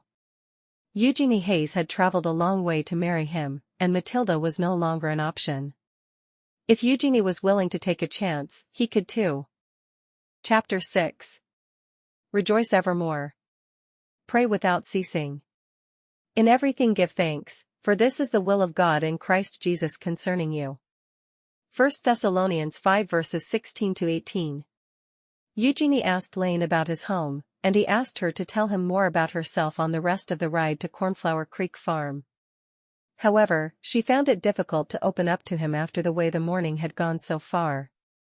She managed to tell him a little about her family, and he shared a few things about the farm. Emotionally drained and shaken, she didn't feel much better until they pulled up the lane to his farmhouse. On each side of the long lane, 10 sturdy oaks provided shade, some of their limbs reaching across like an arch. It made for a beautiful entrance to the farm. To her right, she covered her eyes and squinted, spying a creek in the distance. He'd said it led to a fishing pond. The stable and barns, a tool shed, corn cribs, and fields lay straight ahead, beyond a chicken coop and smokehouse. At the end of the long drive sat the farmhouse on the left, and behind it and to the left, what Lane described would be wheat and corn fields when the spring planting matured. She could see a line of trees behind the house, and a porch facing the fields on the far end of the two-story white farmhouse. Different size windows decorated the L-shaped home in various places, adding to its charm and unusual appeal. These indicated that perhaps additions had been made to the home at intervals over the years. The clapboard siding appeared to be in good condition. Again, she sighed with relief. It wasn't Walnut Rose Manor, nor was it Blue Starling, but the name Cornflower Creek and the feel of the place made her feel welcome. If only Lane could make her feel the same. She bit her lip as the wagon proceeded up the drive. Time would remedy the matter, she hoped, as her nerves churned. It's still early. My sister-in-law, Lillian, is probably sleeping in. She requires more rest than the others. We let the children stay home from school today for the wedding. My guess is they slept in too, instead of having to get up early to walk to school. You can dress in what will be our room, and I'll finish getting ready downstairs. I'm sorry I can't offer you another bedroom. Lillian needs the first floor one, since she's trapped in that wheelchair. My niece and nephew each have 2 of the upstairs bedrooms. That leaves us the largest room on the second floor, he explained as he pulled the wagon to a stop by the house. I can sleep in the barn if you're not comfortable with the arrangements. That won't be necessary. We'll be fine, she said firmly. I won't have us start off our marriage on any other uncomfortable ground. We're 2 adults. We can take things slow and still be together. As you wish. He tossed the reins aside and came around to help her down. Come on inside. He led her to the porch on the far end of the house. Would you like a tour now, or would you prefer time for a bath after your journey? I can bring hot water upstairs, he offered, leading her up the steps. A bath, please. If you don't mind, I'd like as much time to prepare as possible. If you could bring my trunks upstairs, it would be most helpful. Truthfully, she wanted time to recover her composure. Her nerves caused her hands to tremble. A hot bath and some time alone to dress would set her to rights again. The tour could wait. I'll put the water on to boil, and then bring in the trunks. Let's get you upstairs before you're approached with 20 questions by the children. He kept his voice low as they went inside. He led her directly up the staircase across from the front door, to a large room on the right. Looking around, she was pleased to find a simply furnished, spacious room with a double bed covered by a quilt, white curtains on the windows, a fireplace, a wardrobe, a chest of drawers, and a vanity bureau with drawers, a bench, and an oval mirror above it. 2 wooden reading chairs equipped with pillows for cushions, and a small tea table between them sat directly before the fireplace. A small writing desk located beneath one of the front windows caught her eye. By now, Father, Ethel, and Grandmother would have read the letters she'd left for each of them several times over, but they'd be growing beyond anxious for another letter containing her address, not to mention Cordelia. She'd also want to write to Matilda and Josephine at some point, but for now, she only wanted to get through the ceremony. I hope everything is to your liking. Lillian gave me some suggestions to make the room ready. The vanity bureau is new, as are the 2 reading chairs. I made them myself for us, he explained. We'll need a place to escape the goings-on in the household now and then. They're perfect, she said. This will be a pleasant respite. Right now, I'm so happy to be out of moving conveyances, it seems like a castle to me. I hope you'll feel that way months and years from now. We lead a simple life here. Much of the household furniture was handmade by my father before he passed on. He crossed the room and opened the wardrobe as she glanced out the windows, taking in the view of the farm. I'm only using a few of the pegs in the wardrobe, and the bureau is empty for your use except 2 drawers. Thank you, she replied. This will be fine. I'll get the water boiling, and bring the trunks. You can rest if you like until the bath is ready. The linens are fresh on the bed, thanks to a whole lot of help from my niece for doing some extra household chores yesterday. It takes a while to heat the water, and in a few trips, I'll have the tub filled with a hot bath. He stepped over to a primitive folding screen with hinges, behind which she spotted a copper bathing tub. Ah, thank you. She nodded, approving, so pleased to find a tub inside their bedroom in the corner away from the windows. The first smile she'd been able to give, other than when she had taken in her first glimpse of the farm, spread across her face. Lane watched her sink onto the edge of the bed to sit for a moment, and then he stepped out, with a nod. As soon as she heard him close the door, she clasped her hands together and bowed her head to pray. "Dear Lord, I desperately need your help." Between the exhaustion setting in from the journey, the trembling in her hands, the agitation of the morning, and facing marriage to a man she didn't know, or even like yet, she knew she had to do what Mama had always said. Pray. Chapter 7.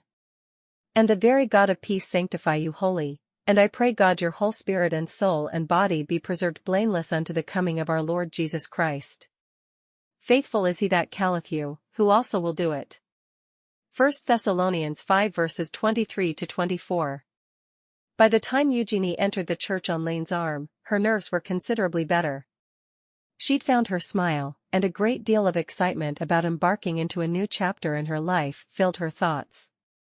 She'd met Cable and Christy, and she'd had some help from Lillian with her hair. As Lane had warned, the children were excited about the gifts she gave them and seemed filled with questions about her until their mother shooed them away. Lane brought her a bouquet of bachelor buttons and pink tea roses tied with a pink silk ribbon when they'd been almost ready to head to the church in the wagon. A slightly bewildered look appeared in his eyes as he handed them to her, giving her a measure of compassion for him. "These are for you. Again, I'm sorry for the way I overreacted this morning." Then he'd straightened his black tie as a clamor of commotion went on inside the farmhouse. The children and Lillian could be heard fussing over last-minute things, but at least they enjoyed a moment alone on the front porch. He'd hitched up the team of chestnut horses to the wagon again, and looked handsome in a black suit with a white shirt, and a teal brocade vest. "I'd like for us to start on the right foot." "I'd like that too," she'd replied, accepting the flowers. "You look beautiful, even though I'm not supposed to see the bride before the wedding," he'd added, a smile appearing on his face that caused dimples to appear in his cheeks. "Thank you. You look handsome, too. Your teal vest goes nicely with the pink trimmings on my dress." She'd looked down at her cream satin dress, with the pale pink rosettes along the neckline and at the waist. Layers of the cream satin trimmed in ruffles made her feel like a princess. Eugenie had straightened her hat with the veil trailing down behind, looking at him through the netting over her eyes. They were as ready as they were going to be, she supposed. He'd filled her in about the townsfolk and country neighbors who'd been invited, and the square dancing to expect afterwards at the wedding celebration to be held in a neighboring barn, cleared for the occasion. They'd decided to enter the church together since she didn't have anyone to give her away, and she liked this part of the plan since they'd made it as a couple. "Before we are surrounded by everyone, what shall I say if I'm asked about our honeymoon plans?" she'd asked softly as he helped her into the wagon. "I guess we haven't had a chance to talk about that aspect, have we?" Lane had paused at her side while she straightened her skirts. Then he'd offered her a dust blanket, and helped her tuck it in over her gown. "No, I guess we haven't." She'd blushed at the mention of it, but she knew it would likely be asked about by someone. She'd opened her parasol, to shade herself from the intensity of the sun as noon approached.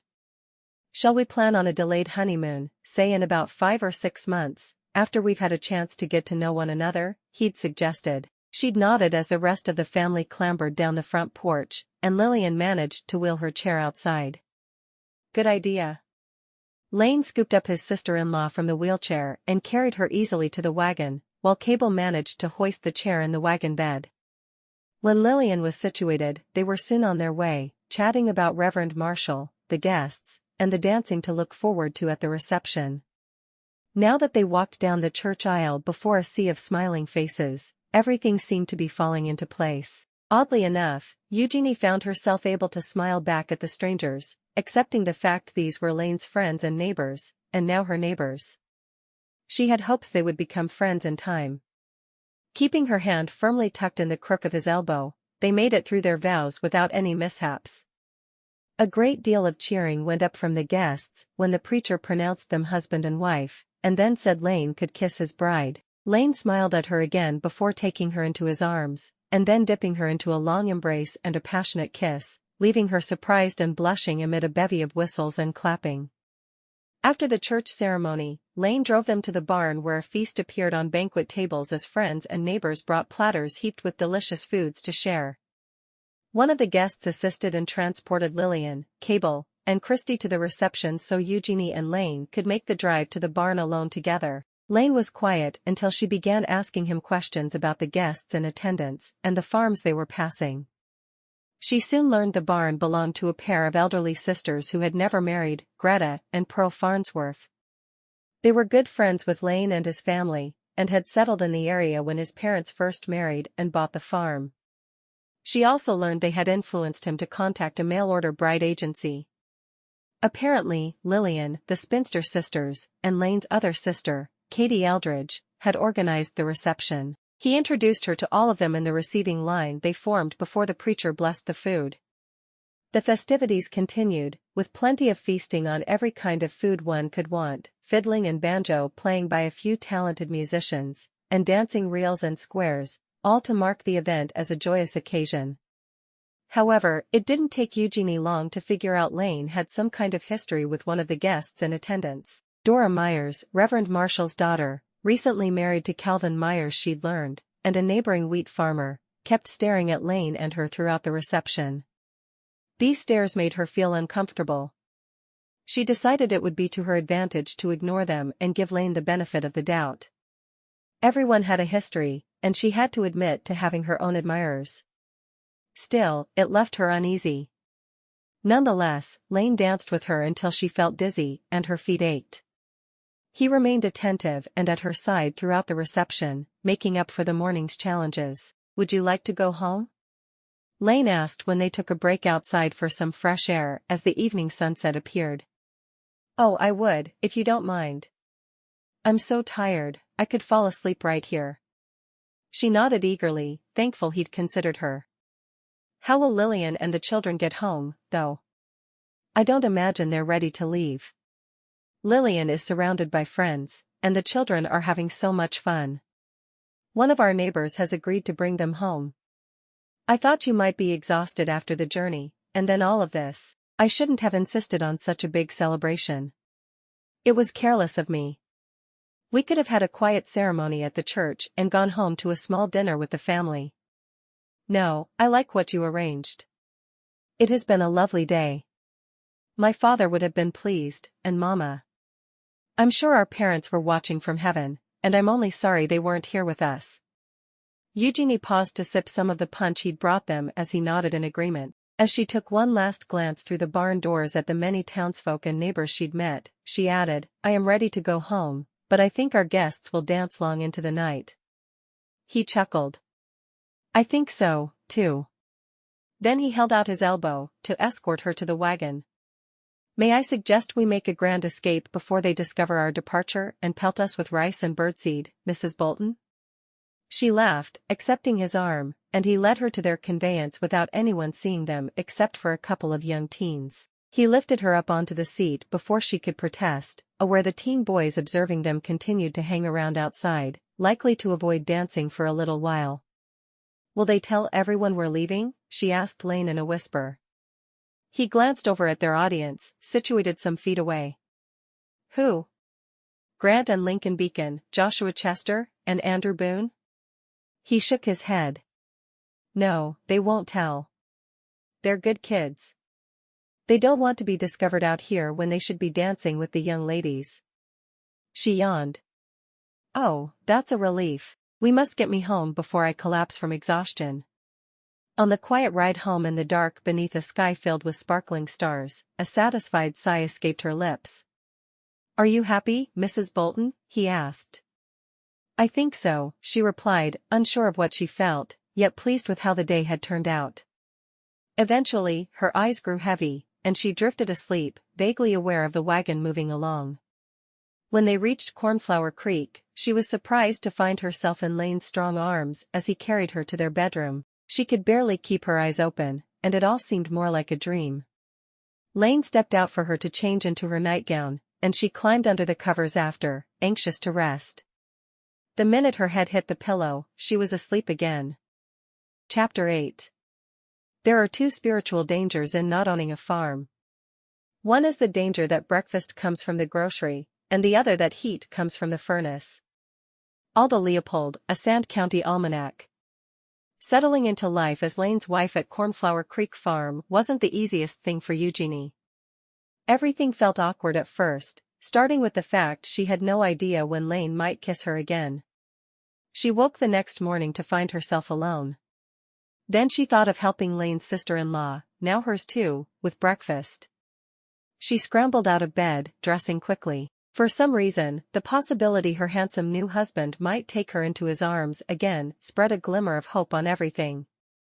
It made her fidgety, even as she made her way downstairs to the kitchen, wondering if Lane would be out on the farm tending chores, or perhaps enjoying a cup of coffee in the house. Overwhelming disappointment crushed her to find he wasn't in the kitchen where Lillian had helped fix her hair and secure her hat yesterday for the ceremony.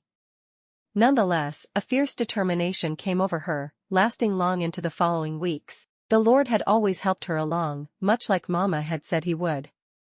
This thought helped her in the difficult process of getting to know Lane and settling into life at Cornflower Creek. That morning, she knew she needed to be patient and lean on the Lord to carry her through the ups and downs, much like the hilly terrain in the Missouri Vale. Breakfast turned out to be a blur as Lillian did her best to manage the cooking, the children scurrying off to the last few weeks of school after their morning chores, and Lane tending chores on the farm long before she woke up each day. Christy collected the eggs and fed the chickens, while Cable brought in chopped wood and a pail of milk from the cows. Lane disappeared into the barn or out to the fields far more than she'd expected, but she guessed he fed and watered the stock every morning and night with few exceptions.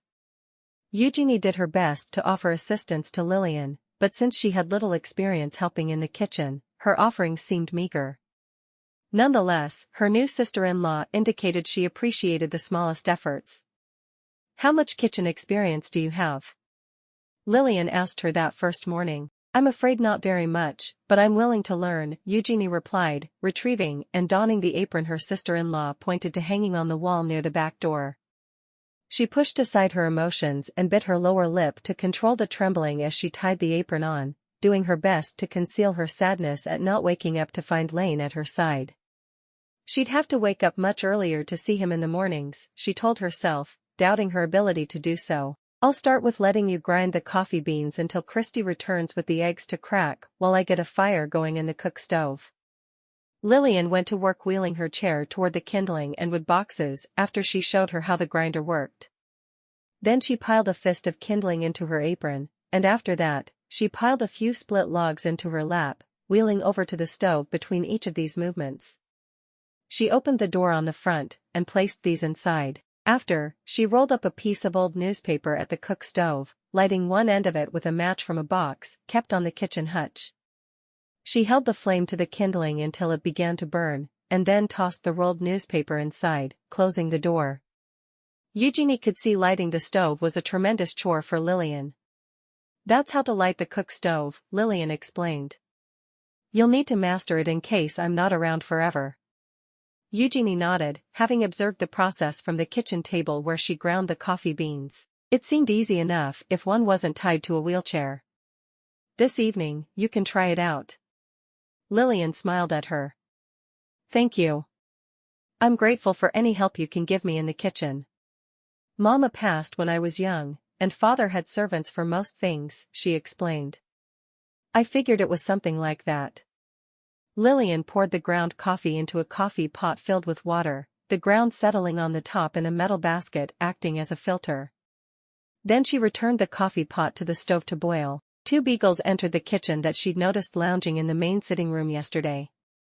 Lane had briefly introduced them, but then he'd asked Cable to take them to his room to steer them clear of her wedding dress. Naturally, the adorable beagles were still curious to greet the newcomer. They came right up to Eugenie, sniffing her shoes and skirt hem, and trying to stand on their hind legs to get to know her, their tails wagging. "Hello again, fellas.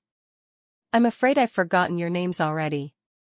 Eugenie patted them, kneeling down to say hello and give them the attention they craved. She wasn't a fan of dogs, but perhaps this should be kept to herself. These two hounds seemed awfully friendly and deserving of her affection. Lillian chuckled. "That Scout and Scoundrel. They're happy to meet you. The dogs settled down, finding places to rest in a corner near the table where they knew they'd find scraps after the meal. Here are the eggs, Ma, Christy said as she entered the back door. She placed the basket on the kitchen table, and Lillian rolled her wheelchair over to instruct Eugenie. Thank you, Christy. Lillian nodded at her daughter and then turned to Eugenie. Ready to learn how to crack the eggs while Christy gets the tea kettle boiling? Certainly, Eugenie replied, glad Lane wasn't underfoot to observe her deficiencies. After cracking the first few eggs into a bowl, she was also glad she'd opted to wear a simple peach and yellow calico day dress. She could tell working on the farm would require wearing her plainest of dresses. It all reminded her of summers spent in Texas, and this made her smile. She found it refreshing not to be wearing frills like she and Ethel had to do in Ohio. Cable appeared with a pail of milk after tending the cows in the barn. Then he disappeared outside to bring in wood for the kindling and wood boxes throughout the house, starting with the kitchen. Meanwhile, Lillian told Eugenie to observe how Christy strained the milk from the pail by pouring it over cheesecloth into a pitcher they stored in a small icebox. Christy measured out a cup of the fresh milk, and Lillian instructed Eugenie to add it to the bowl of cracked eggs. She rolled her wheelchair to the hutch, opened a drawer, and retrieving a contraption, brought it over to the table. Now you'll use this to whip the eggs up for scrambled eggs. Christy, go ahead and melt some butter in the skillet and place a pan on with 2 cups of water to boil for the oatmeal. We're almost ready to get these eggs frying. Lillian set about measuring dry oats into a measuring cup and set it aside. Eugenie found herself amazed her new sister-in-law could do so many things in the kitchen from her wheelchair, but at the moment, holding a Hayes egg beater filled her heart with joy and pride about Papa's success. Finally, she'd get to use one of his contraptions. She grasped the handle and turned it, smiling to see the beaters whirl around. In no time at all, she had the eggs and milk mixed and frothy. She noticed Christy spent a good deal of time standing at the cook stove on a step stool under her mother's watchful instructions. For such a little girl, she was a tremendous help. Eugenie tried to listen to each detail, picking up little things here and there. She watched with amazement as Lillian whipped up a batch of dough for biscuits, rolling it out on the table where she could pull her chair up to the edge. She used an upside-down cup to cut out the biscuits. Then she placed them on a baking tray. After filling the tray, Lillian instructed Eugenie to open the oven door on the right beside the flaming wood, and slide those inside. Meanwhile, Christy stirred the egg mixture in the frying pan from time to time, and added the oats to the boiling water. When the eggs and oatmeal were finished, Eugenie helped Lillian and Christy set the dishes on the table for breakfast. They gathered silverware, jams and preserves, butter, tea, coffee, and a pitcher of orange juice. Lane came inside from the barn in time to see Eugenie pull the tray of biscuits out from the oven when Lillian said they were ready. They were perfectly baked, having risen and appearing lightly golden brown. Lane smiled approvingly at her, and Eugenie nodded in his direction. Good morning, everyone. Sleep well? He asked, studying Eugenie. I did, Lillian replied. The wedding was beautiful. Lane nodded. I think it went well. What do you think, Eugenie? It was lovely, she replied, proudly carrying the tray to the kitchen table where Lillian used part of her apron to pick up each biscuit from the tray.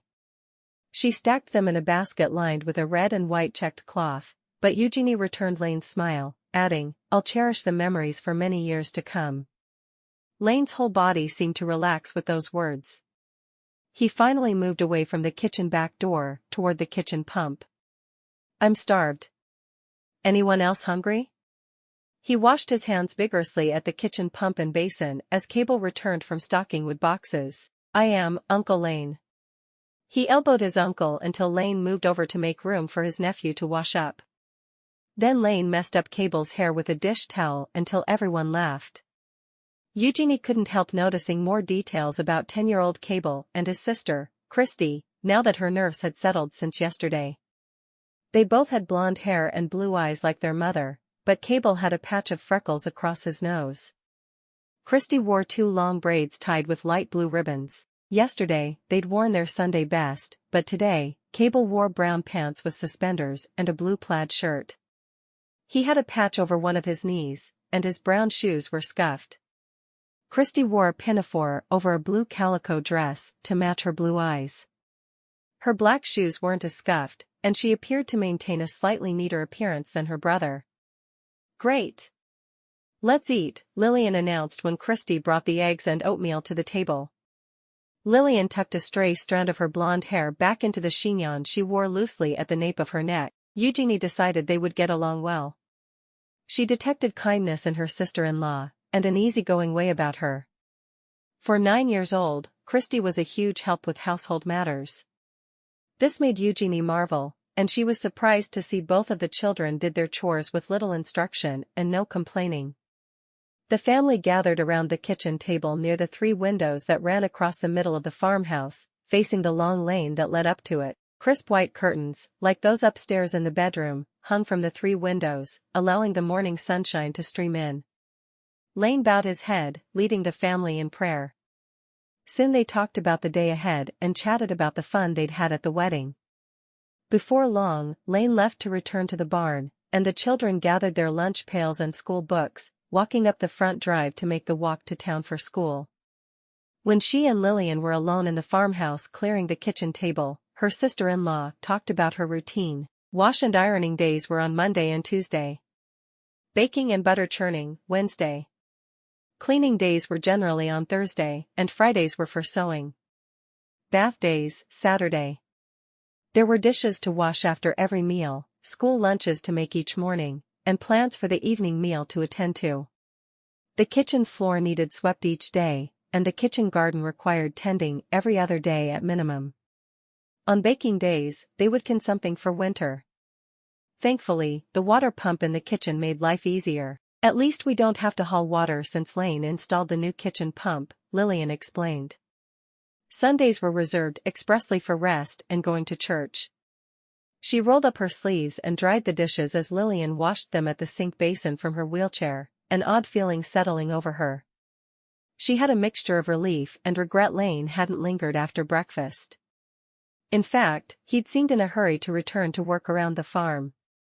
"After breakfast, I'll take it easy and do some sewing, but maybe you'd like to go outside and explore the farm some? You'll probably find Lane in the barn or one of the fields, and he can give you a tour around the place." Lillian handed her another plate to dry. "Then after dinner, when you and Lane are ready, there's a stack of wedding gifts we brought home for you to open together. And if you come by the house after your tour, I can have a picnic basket ready for you and Lane." The tour and a picnic sound like a nice idea, and I'm sure we'll enjoy opening gifts. I forgot all about those, but now I remember seeing them on the gift table yesterday, and this morning when I came downstairs. Eugenie wondered what each of the gifts contained as she dried the plate. "Should I make a visit to the Farnsworth sisters this afternoon to see if they need any help cleaning after hosting the reception?" Lillian shook her head no, as she began scrubbing the skillet. "It's a fine idea, except I stayed behind after the guests went home to be sure everything was satisfactory. We had a lot of help from a few ladies around the community, and Lane's sister, Katie. Hosting the event was their gift to you and Lane, so it's not necessary." "Oh, well then I'll pen them a thank you note along with one to those who sent gifts. It was very kind of them to offer their barn for the celebration. I should spend later today unpacking." Eugenie appreciated her sister-in-law's advice. She only wished she'd known her husband, Lane's brother, before his passing during the war. This much, Lane had explained to her. She suspected Lee Bolten, his brother, would have been proud of the way Lane looked after Lillian and the children. "I'm sure Pearl and Greta would appreciate a thank you note very much, and yes, feel free to unpack whenever you'd like. I usually spend Friday sewing in the front room until it's time to start making dinner. I enjoy a bit of sewing and embroidery myself. I'm hoping to join you at some point." Eugenie smiled, looking forward to Lillian's routine, accepting the skillet to dry, feeling a small measure of confidence. She'd only survived one meal, but perhaps with a generous dose of her sister-in-law's wisdom, she might catch on to running a farm household after all. Seeing Lane and his family interact together that morning and at their wedding the night before had done her heart good. Chapter 9. There are few things so pleasant as a picnic eaten in perfect comfort. W. Somerset Maugham. When the dishes were dry, she returned the apron to the peg where she'd found it. Donning a shawl from her trunks upstairs, Eugenie headed outside to explore the farm. She found herself a little aggravated with Lane for not spending time with her yet, but perhaps walking around in the fresh air would revive her mood. She looked to her left, toward the fields, and the barns and row of low stables on her right. She crossed over the drive leading up to the house, toward the creek on the front corner of the property. Hadn't Lane said the creek led to a fishing pond? She wasn't about to head in the direction of the barns and corral areas where he would likely be working on things he considered more important than getting to know his new wife. She supposed he would seek her out when he was ready. Surely he wouldn't avoid her forever. She trudged along taking in the scenery, blinking back tears of frustration, wondering why Lane had avoided her on their first morning of marriage except for during breakfast. By now, perhaps Tilly had boarded the stage to Oregon, and maybe Josephine's train had taken her the rest of the way into Dakota Territory. Had she made a mistake by trading places with Matilda? Maybe Lane was genuinely busy with matters pertaining to the farm. She must try to be patient. Her thoughts turned to the town where the children walked to school each day and where their wedding ceremony had taken place, remembering how small it seemed. She knew there were only about 2 roads running uphill through it, and a few streets crossing over those, but it didn't look as though it would take more than a few trips to explore everything in Hollister. Maybe she'd ask Lane to take her into town for a drive sometime, when she didn't feel as disappointed in him. Her steps over the span of open lawn carried her past the barns and closer to the southeastern part of the farm, where the creek, thick with trees and bushes along the banks, came into view. She followed alongside it, noticing plenty of berry bushes on both sides. The berries would make nice pies later in the summer. The sound of the gently bubbling creek and flowing water soothed her soul, calming her agitations away. She lost all track of time as she explored, hoping to find the pond, focused on her next steps and finding places to rest when she grew tired, being careful to avoid slippery spots, listening to the sounds of chirping birds and other noises made by small creatures in the woods along the banks. She barely heard footsteps approaching from behind. Had she been walking for nearly an hour? Eugenie? Lane's voice interrupted her thoughts where she'd paused by the creek to rest for a while and take in the view. Turning, she recognized his frame as he stepped on a twig that made a cracking noise. She'd been doing the same thing as she walked, only when he did it, she couldn't help but think he'd slowly been crushing her spirit like those twigs snapping under the weight of his feet. Lane? She noticed he carried a picnic basket, and he held a quilt in his arms. Some small part of her heart leapt in response. Perhaps there was hope for them. He must have walked fast to catch up with her, or maybe he'd caught up with her when she'd stopped to rest here and there. Lane nodded, stepping up to her side, offering a smile when he finally reached Eugenie. She'd been difficult to catch up with, and he'd thought at one point he'd lost track of her. Lillian thought I might find you out this way. She made us a picnic lunch. It wasn't really the truth. He'd seen her walking toward the creek from the stable where he'd been oiling the saddles. Something told him he shouldn't admit to having caught sight of her walking. It might sound odd to say he'd noticed her. Maybe she'd think it curtailed her freedom, or that he was too curious if he admitted to observing her movements on the farm. The truth was, there was little he didn't notice on his property, and he did find himself curious about her. Figuring out how to romance her had plagued him since the ride home from the livery, though. He'd gone to the kitchen then, to see if Lillian knew when Eugenie planned to return. She'd given him the picnic basket and the quilt. That was nice of her to do, Eugenie remarked. Would you like to eat here? He asked, feeling awkward. She surveyed the area, shrugging. I don't really know if this is a good spot or not for a picnic. If we keep walking a little further, we'll reach the pond. It's better there, if you'd like more sunshine. She nodded. Would you mind leading the way? Sure, he agreed, taking the lead. They trudged on in silence until they reached the pond. He wished he could think of something to say, but memories of having picnics with Dora plagued him. At least he and Dora had never had a picnic at the pond, though they had fished and spent time in the rowing boat together. Dora preferred sitting alongside one of the other creeks on the farm. She used to like to dip her toes in the water. Sometimes, she liked sitting in the middle of meadows filled with wildflowers that usually made him sneeze after a while. He pushed thoughts of her from his mind and led Eugenie to a warm, sunny patch of grass along the pond's edge. He knew they had to forge their own path, and he had to admit since her arrival, he hadn't thought much about Dora. Maybe the spinsters had been right in suggesting a mail-order bride for him. He was relieved to finally hear her say, "This is nice." He set the basket down and together, they spread the quilt out. "I wonder what Lillian packed for our lunch," she commented as they sat down and she arranged her skirt to cover her ankles. "I think she said chicken salad sandwiches, some cheese, banana bread, early strawberries, and apple pie," he answered, glad to hear her talking. He still had no idea what to say, except to try to get to know her better. "Sounds delicious," she replied. He slid the basket closer to her. "I'll let you do the serving honors, but I guess we should pray." She nodded. They bowed their heads, and he said a short prayer of thanks. She opened the basket and finding 2 plates prepared, removed the linens covering them. He studied her stoic expression, realizing she hadn't smiled like at breakfast when the children and Lillian were around. He'd probably offended her by not staying by her side that morning. "You were sleeping so well, I hated to wake you at dawn." She handed him one of the plates, and some silverware, but she didn't reply.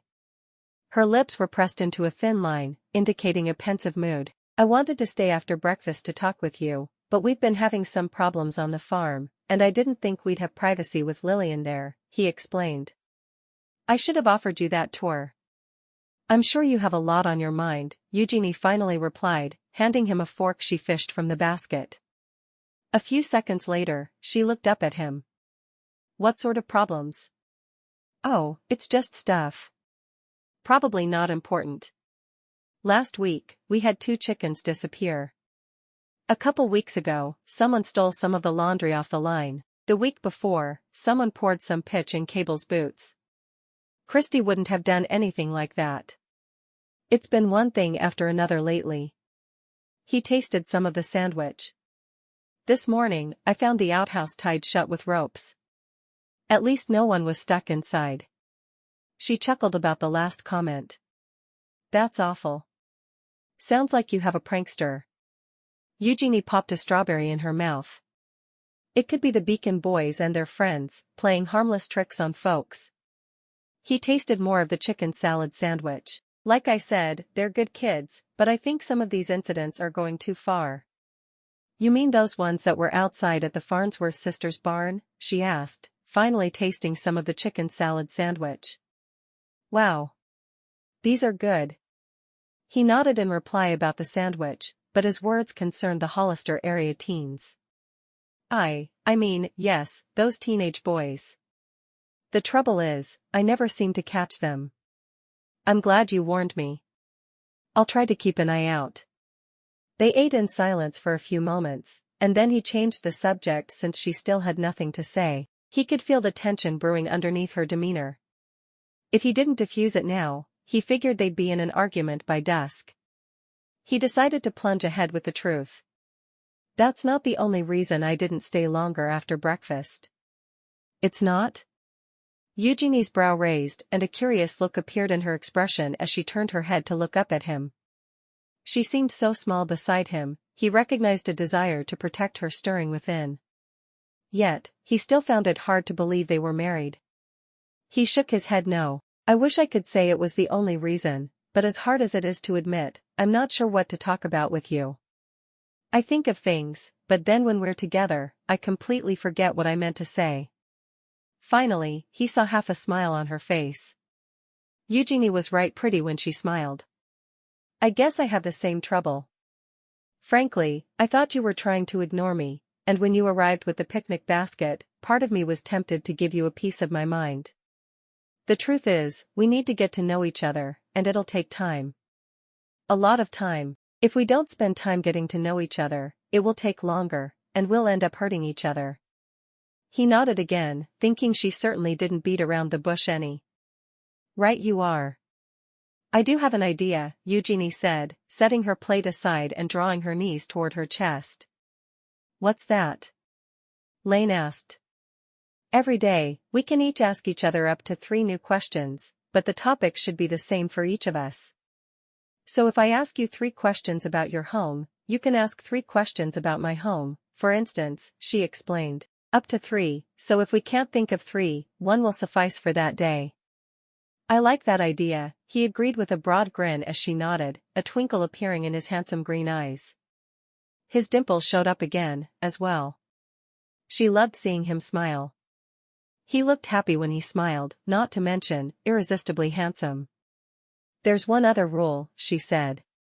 What's that? He looked puzzled, waiting to see what rule she might impose. We have to ask the questions when we're alone together. It can be in the middle of the day, or the end of the day, or whenever it's convenient for each of us, but we have to be alone together. Fair enough. I agree. So who goes first? He asked. I will. She smiled. I've got an easy question. Okay. He tasted some of the cheese curds on his plate. Go ahead. What's your favorite color? She asked. I'd have to say blue or red.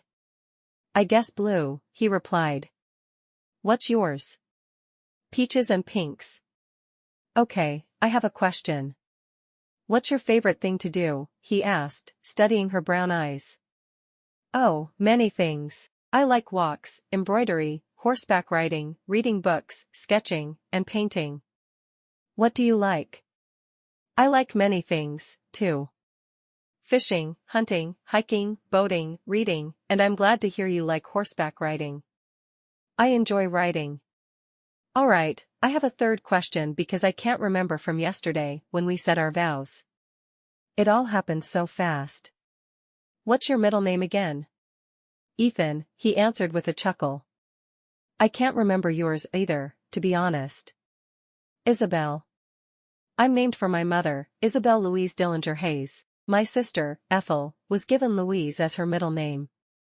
Interesting. Lane smiled, still studying her. That was fun. Now we'll have to think of more questions for tomorrow. She nodded. Ready to head back to the farm? She asked. All this fresh air has me ready to rest and unpack. He nodded. I am. Tomorrow, I'll give you a tour of the place on horseback, in the morning, before breakfast if you like. He stood first, and helped her up, pulling her to her feet. However, rising too fast, she nearly lost her balance. He steadied her, bracing her with his strong arms. She'd not expected his forearms to be so large and muscular when her hands rested on them. Then he leaned down as she looked up at him in surprise, brushing her lips with a gentle kiss. It didn't last more than a few seconds, but it seemed like an eternity to Eugenie. She hadn't expected it, but maybe they were starting to feel drawn to each other since they'd enjoyed their question game and the picnic. Perhaps the kiss reflected a natural progression. Then he pulled away. I'm sorry. I didn't mean to do that yet. I promised myself to give ourselves time. No, it's all right, she said. I enjoyed the kiss. You did? She nodded. I did. His hand reached for one of hers, and he drew it to his lips. I still plan to go slowly. We need to build a solid foundation. She nodded, surprised at how much better she felt. After they packed things up, he reached for her hand again. She allowed him to lead her toward the farmhouse, holding her hand in his, finding it not only comforting, but easier to navigate the uneven ground along the creek banks by following him. She felt a surge of energy rising within her as a result of her handsome husband's flirting. Maybe she could unpack her trunks, rest a short while, and be downstairs in time to help with dinner preparations. Chapter 10. The way I see it, if you want the rainbow, you gotta put up with the rain. Dolly Parton. The next morning, Eugenie and Lane headed to the stable while the rest of the household remained asleep.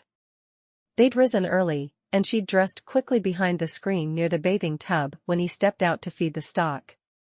He returned to find her in the kitchen where she'd managed to make coffee the way Lillian had shown her.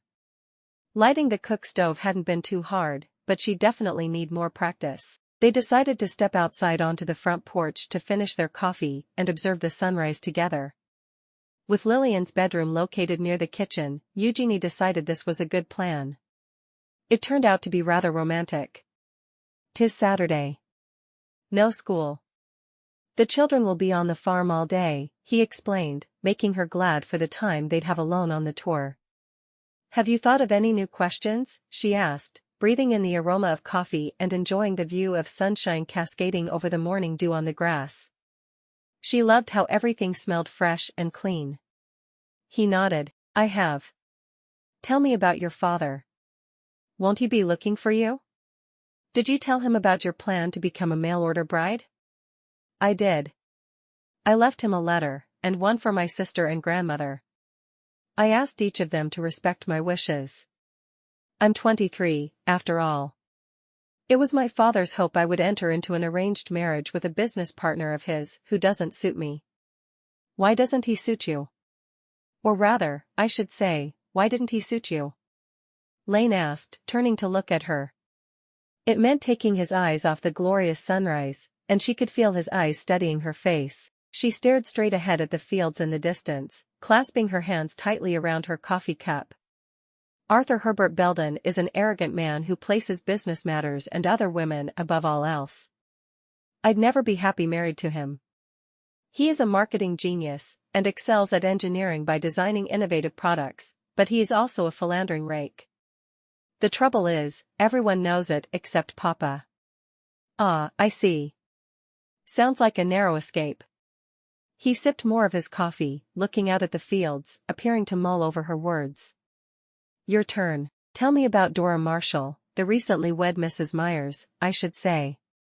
Lane turned to glance at her with a surprised look in his eyes. "I figured you'd ask me about Dora, but I didn't think you'd learn about her so quickly. Never underestimate a woman. We have a kind of internal compass, intuition, and ears like bunny rabbits." She smirked, but a smile spread across her face, causing him to chuckle. She liked hearing him laugh. Then he sighed. "I thought I loved Dora my whole life until about a year ago when she chose to court Calvin Myers, and 3 months later, married him. In all fairness, Dora and I had been arguing a lot, and I suppose Calvin treated her better. Dora and I hadn't courted anyone else seriously, and I dragged my feet too long in retrospect. I learned my lesson the hard way. I think she would have been unhappy about us having Lillian and the children to look after, but we never really talked about it. It doesn't matter now." He winked at her good-naturedly, and then drank more of his coffee. Eugenie could only hope he was over Dora, or would get over her eventually. She decided to be satisfied with his answer for now. She could tell he'd been honest. "I think I'm ready to see the farm now, if you are," she remarked, checking to see if her hat was still pinned in place. Glad to have these uncomfortable questions out of the way, she decided maybe it helped that he knew she'd been running away from someone who wanted her too, sort of. Arthur always wanted women, but his fickle ways had frightened her. She could see now that Lane wasn't as temperamental as she'd first thought, and unlike Arthur, he was loyal. Hopefully Lane would not be so loyal to Dora that he couldn't become loyal to her. Time would tell. "I am ready," he agreed. They left their cups on the porch and walked toward the main drive and beyond, into the stable. Along the way, he pointed out the stable straight ahead. He motioned toward the large barn and a tool shed to the left of the stable, and a smaller barn on the right. These buildings were connected by 3-board fencing behind them. They passed a well she'd passed the day before. He also pointed out the chicken coop, the smokehouse, the pig pen, the ice house, and several round, lower buildings he referred to as corn cribs. "The cows and the bulls are housed in the larger barn, and we've worked hard to breed the horses. Now we have 8, but I'll be selling 2 for a decent sum this summer. It'll be what we need to pay off the new plow," he explained. She nodded to all he said, taking in everything he pointed out. He saddled a gentle mare named Miranda for her when they reached the stable. While she swung into the saddle wearing her fashionable riding habit, Lane busied himself saddling a stallion he called Jasper. When he looked over at her, he didn't seem too surprised to find her riding astride the saddle. Her habit had a split skirt and coat which allowed her to ride without sitting side saddle, and he hadn't offered her a saddle for ladies. In fact, she didn't notice any among those he had collected. I see you're ready. I am. She nodded, excited to see the rest of the farm. It felt good to be on a horse again, the smells of hay, leather, and horsehair wafting. At Walnut Rose Manor, she'd ridden daily. How she'd missed it. Today, we'll explore the fields and the meadow grazing land. We're going toward the northwest corner, beyond the farmhouse. We'll circle around to the south, then we'll cut into a riding trail that will bring us back along our small apple orchard. Oh, you've an apple orchard? We do, on the southwest side. It's not very big, but it's been in our family for 2 generations. That's my next question, she said. I was wondering if you grew up here. I believe you mentioned you'd inherited the farm from your parents. He nodded. I did. Then one day, you'll want a son to inherit the land, I assume, she surmised, holding the reins while Miranda did a little dance, adapting to her rider. Lane glanced at her as he took the lead, urging his stallion forward. That would be nice, but we'll have to accept whatever children the good Lord gives us. His remark stung, and she snapped at him. Wait. He pulled the reins to stop Jasper. The stallion waited as she urged Miranda forward to meet him. She looked into Lane's eyes. Are you telling me you'd unequivocally accept daughters if you had no sons to inherit Cornflower Creek, in spite of the fact you had difficulty accepting the wife God sent when I stepped off the stage? Lane stared back at her hard, his brows furrowing. She nearly regretted her words before his reply, seeing something akin to pain flash through his eyes. He chose his answer carefully. I believe I would. I'm not saying it would be easy. As I said before, I am sorry about the way I reacted. I admit to having my fair share and then some of the Bolten stubborn streak, but I guess you'll have to trust me to prove myself on both accounts. God usually has a way of getting through to me, one way or another. Eugenie, surprised by his answer, gave him a contemplative look while digesting his words. She snapped the reins gently to let Miranda follow as he urged Jasper forward. Maybe there was a man of deeper faith inside her husband than she'd thought. They emerged from the stable, trotting toward the cornfields in silence. Every now and then, he'd slow Jasper and point something out. When he'd shown her nearly every inch of the northern and western side of the property, past corn, alfalfa, wheat, and potato fields, he paused at another creek for the horses to drink some water. Much of the terrain they'd covered consisted of hills, but he explained how the corn still grew on the hilly fields. He also pointed out another corn crib, and eventually they headed northeast toward the stable, cutting across on the trail he'd mentioned earlier. He slowed Jasper to show her the apple orchard along the right side of the trail. No wonder the pantry contained so many jars of applesauce, stewed apples, and apple rings.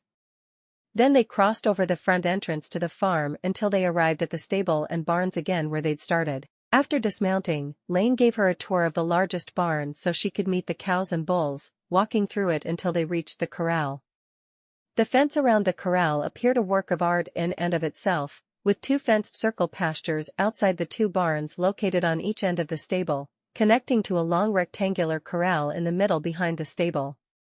She learned where the gates were, and took note of how meticulously he maintained the tools and supplies. He explained how his parents, along with help from Lane and his brother Lee, had put years of labor into building everything to make the farm successful. Lane sighed after walking Eugenie back to the house to help Lillian finish making breakfast. He hadn't gone inside, anxious to get to the chores. His mind flashed back over their conversation, and how beautiful and stylish his bride had looked in her riding habit. None of the farmers around Hollister had anyone nearly as fashionable in residence. Maybe at one time, the Farnsworth sisters could have been considered the most stylish womenfolk in these parts. He guessed the only ladies who could come close to Eugenie's good looks would be his sister Katie, and maybe Mrs. Bainbridge. The Bainbridges owned the biggest, wealthiest farm in these parts, but Mrs. Bainbridge was 10 or 15 years older than his Eugenie. Katie had some nice dresses and hats like his bride, but only because her husband, his brother-in-law, could afford to buy nice things for his sister, being the owner of the mercantile. He had decent cash flow. In any case, Eugenie had looked stunning in her sage green velvet riding outfit, or habit, or whatever it was ladies called them. She'd worn some hat with netting around her eyes like the one she'd worn for their wedding. It made her eyes look alluring, and he'd wanted to reach across his horse and kiss her again. He'd hardly been able to keep his eyes from looking at her beautiful lips.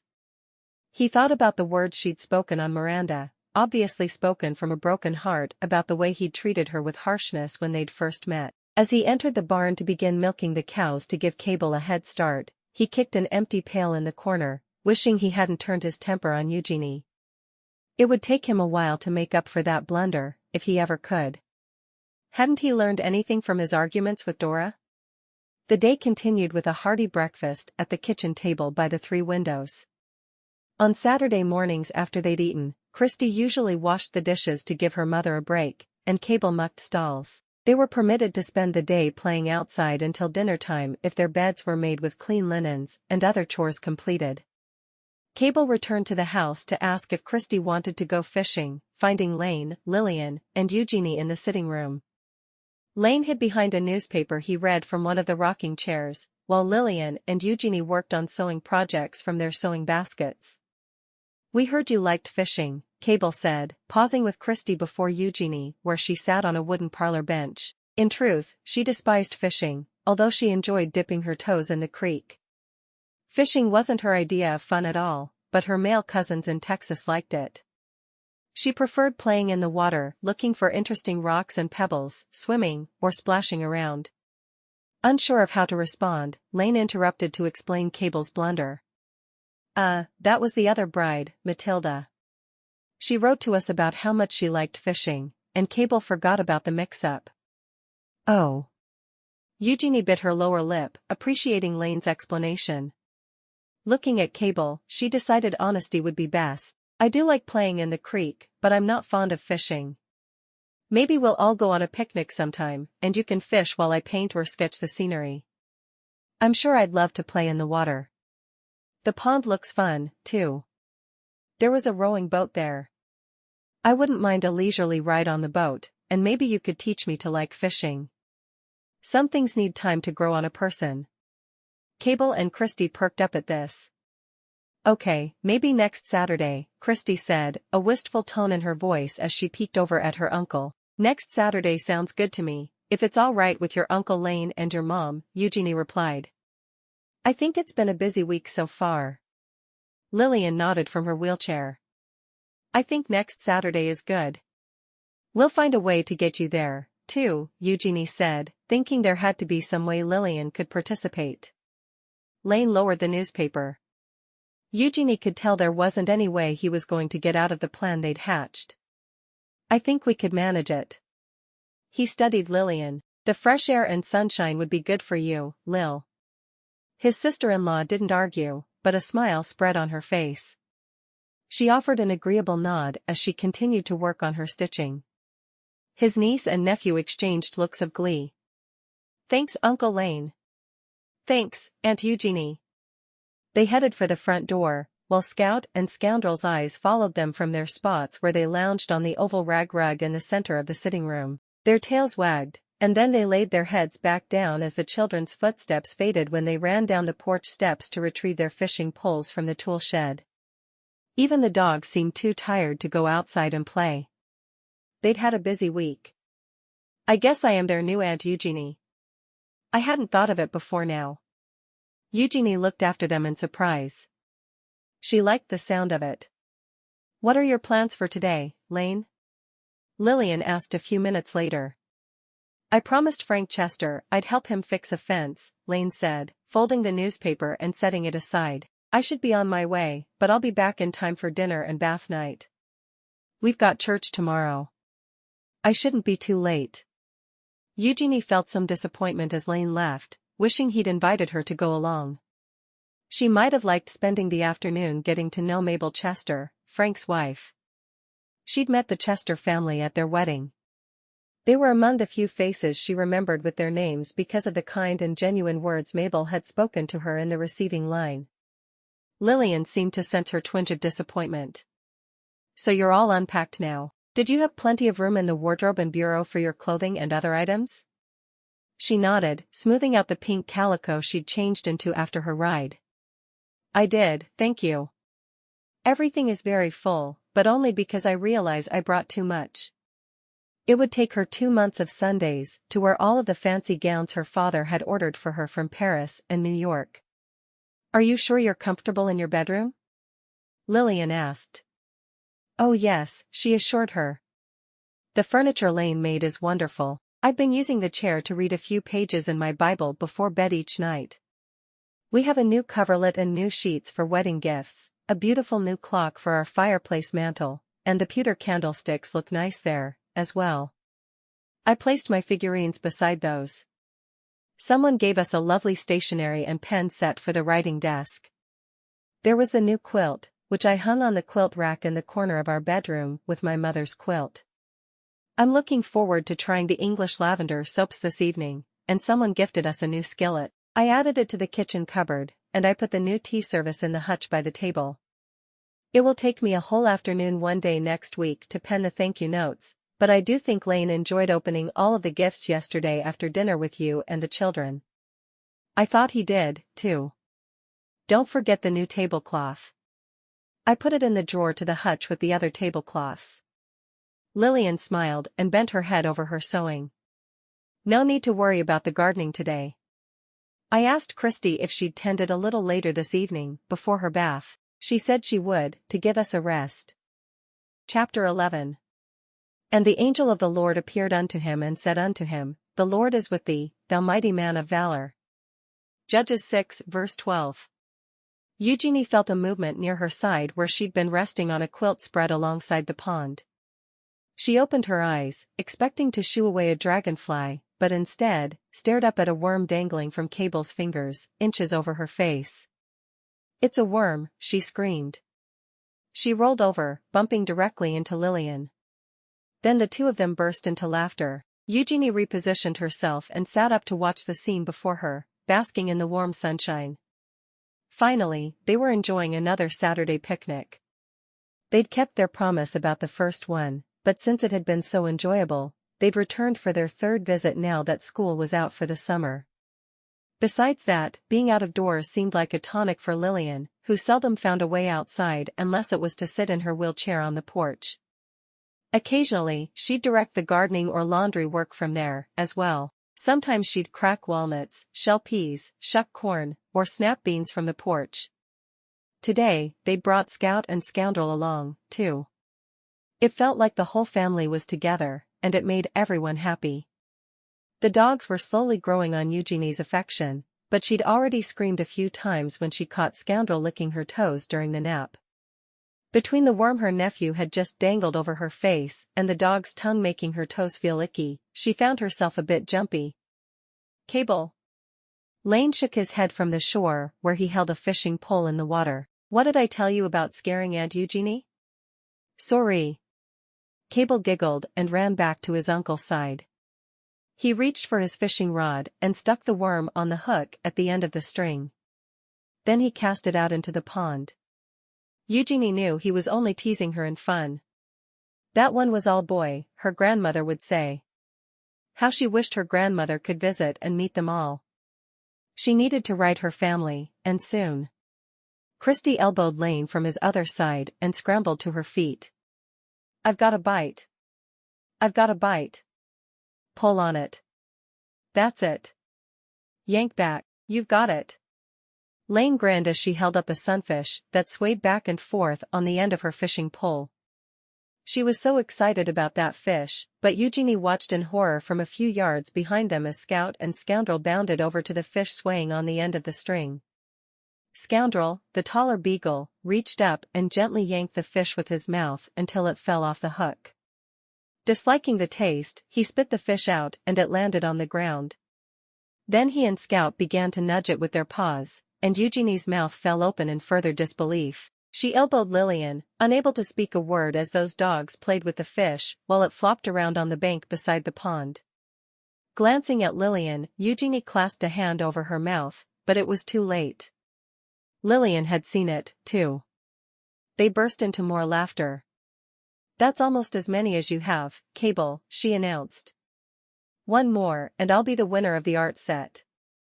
Then Christy spied the end result of that poor fish as it flopped about, begging to be rescued from Scout and Scoundrel's amusement while they sniffed and pawed it. Uncle Lane. Christy pointed at the fish, bursting into giggles. I'll look at what the D-dogs have done to my SNF fish. Lane looked over his shoulder at the fish, the dogs, and then at the girls laughing. He and Cable began to chuckle, and Lane tried to sound stern. Scout, Scoundrel. What have you done? Lane shook his head as Cable and Christy did their best to pick up the fish as it kept bouncing and flopping away from them. Cable managed to pick it up, but then he dropped it, and the laughter started again. That poor fish had been through it, and the dogs followed Cable and Christy on their heels as they tried to retrieve it. My poor fishy, Christy cried before laughing her head off as it slipped from her hands.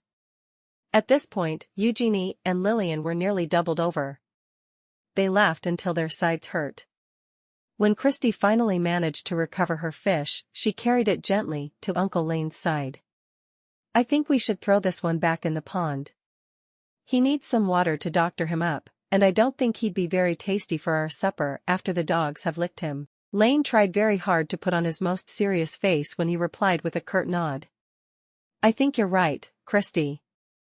As she ran to the pond and tossed the fish back in, Lane made eye contact with Eugenie and Lillian. He was trying so hard to keep a straight face, but as they heard the splash, the three of them burst into laughter again. It couldn't be helped. That fish was a survivor. It had been Eugenie's idea to offer a prize to the one who could catch the most fish. She'd finally gone to town with Lane to have dinner with her other sister-in-law, Katie. Since she and her husband owned the general store, it had been the perfect opportunity to do a little shopping. She'd enjoyed getting to know Katie and her husband, Garrison. Plus, Katie had taken her across the street to borrow a book from the doctor that had exercises in it to help Lillian. She hadn't shared about the book with Lane yet, but her sister-in-law had been hopeful about it. In the end, Cable and Christy tied the score with their fishing catch, and they subsequently agreed to share the art set. They loved watching Eugenie when she set up the art easel she'd brought from Ohio, and now they wanted to learn to sketch like she could.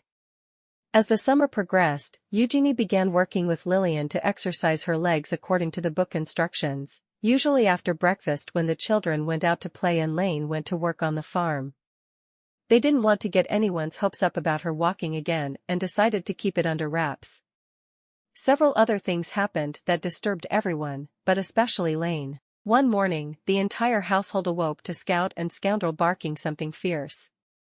The dogs alerted them to a commotion going on somewhere behind the farmhouse.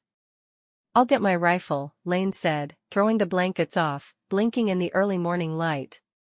Stay in the house, but watch from the kitchen window, and stay low. Eugenie had tossed and turned from the barking dogs disturbing them, but she knew something was wrong, and another chicken had disappeared. They had to catch the thief in the act, and maybe this would finally be their chance. She donned her wrapper, and stepping into her low-heeled mule slippers, she tiptoed downstairs behind Lane, blinking as her eyes adjusted. They slept in an hour later during the summer, but it was still early. Christy followed them downstairs in her nightgown and robe, too.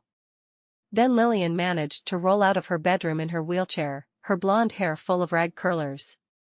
The schoolmaster had come around calling on her recently, and he might come calling again. She'd taken to curling her hair to look her best. Where's Cable? Eugenie whispered, yawning as Lane slipped outside the back door with his rifle. What on earth is happening? Lillian asked, blinking in the morning sunrise as she rolled her wooden chair to their side. Those dogs wouldn't stop barking. I think he's still asleep, Christy replied softly. The three of them huddled by the window, watching Lane head toward the chicken coop. Maybe we'll finally catch the chicken thief, Lillian said. The chickens were making a ruckus, flapping their wings, cackling and running about in their domain. The dogs had calmed now that everyone was awake, but they were agitated, scratching at the door with their paws, their tails wagging. Uncle Lane has his shotgun, Christy said excitedly. They watched from the window, wrapped in their robes, practically holding their breath. They heard a loud pounding and banging, followed by yelling in the direction of the trees. It sounded oddly enough like Cable. He was hollering his head off. The dogs began to bark again inside the kitchen, wagging their tails at the back door. Lane moved toward the tree line beyond the kitchen garden, beyond the chicken coop, and past the smokehouse until he reached the trees, stopping at the outhouse. "Oh my! Do you see that?" Eugenie pointed at the outhouse. "It's tied shut again. I think Cable's in there." "Is Cable inside? Is he rocking that house trying to get out?" "Land sakes!" Lillian cried, clasping a hand over her mouth as they watched the little outhouse shake, rattle, and the outhouse door occasionally thud as if it were being kicked open from the inside. Cable was obviously kicking it, trying to escape. Were those ropes wrapped around it as Lane had previously described to Eugenie? "This has to be those Beacon boys, Mama," Christy said, tears welling in her innocent blue eyes. "Uncle Lane will cut the ropes," Eugenie assured her. "Don't you worry. He sleeps with a knife beside the bed in the nightstand and he wears it tucked in his socks." Aunt Eugenie is right. "It's the same knife he sometimes uses at corn harvest and when he's checking the progress on the growth of the kernels on the stalks of corn," Lillian agreed. They observed Lane reach for his pocket knife from his sock through the window. He flipped it open and sliced through the ropes in seconds, releasing Cable from his temporary doom. Cable burst out of the outhouse and into Lane's arms. Christy started to laugh through her tears, a sound of rejoicing in her laughter. "Oh, thank goodness. I wonder how long he's been in there." She couldn't help but laugh. "I'm sorry, Mama. I can't help it. It's kind of funny." Lillian was laughing and nodding, too. Eugenie wiped away happy tears as her laughter joined theirs. "I know. It is funny. My goodness, I don't know who would do such a thing. Cable is the nicest kid. Someone is awfully bored to wake up this early and cause these kinds of problems," Lillian added, shaking her head. "I'm going back to bed for at least another couple of hours. This is too early." "Me too," Christy agreed, yawning as Cable and Lane walked inside. Swarmed by scout and scoundrel, Cable knelt down to hug the dogs who'd saved him from a longer ordeal than necessary by waking up the household. They licked his face and climbed all over him with their paws. "Are you all right, Cable? Any idea who did this?" Lillian asked as her son stood and flung his arms around his mother, wheelchair and all. Christy hugged him from behind, and Eugenie touched his shoulder, yawning, but happy he was safe. "No idea, but I'm fine now, Ma. I'd like to go back to sleep now," Cable said, laughing as the dogs continued jumping up to lick his face. "It took forever for y'all to hear me. I was out there for 30 minutes, at least." Lane shook his head. "I didn't see anyone, or any footprints. Whoever did this is clearly gone, but I'll go have a talk with Roy Beacon after I have a few more hours of sleep. I think we all know it was probably the Beacon boys, but let's not go assuming anything until we know for sure. They have to confess or be caught in the act. There's a chance it was someone else." "I guess you're right, Uncle Lane," Cable said. Christy nodded, and her mother said, "Listen to your uncle's wisdom, children. Don't accuse them of anything when we don't know for sure." "Good idea," Eugenie agreed, yawning. "Good night everyone. See you in a few hours. I'm glad you're safe, Cable." Later that morning, Lane discovered Jasper missing from the stable while he made his rounds to feed and water the stock. His beloved stallion. Gone. "Oh Lane, I'm so sorry." "That's awful." Lillian looked aghast at breakfast when he brought them the news. "Uncle Lane, Jasper and a few chickens are not all that's missing," Christy said. "My slate pencils are gone.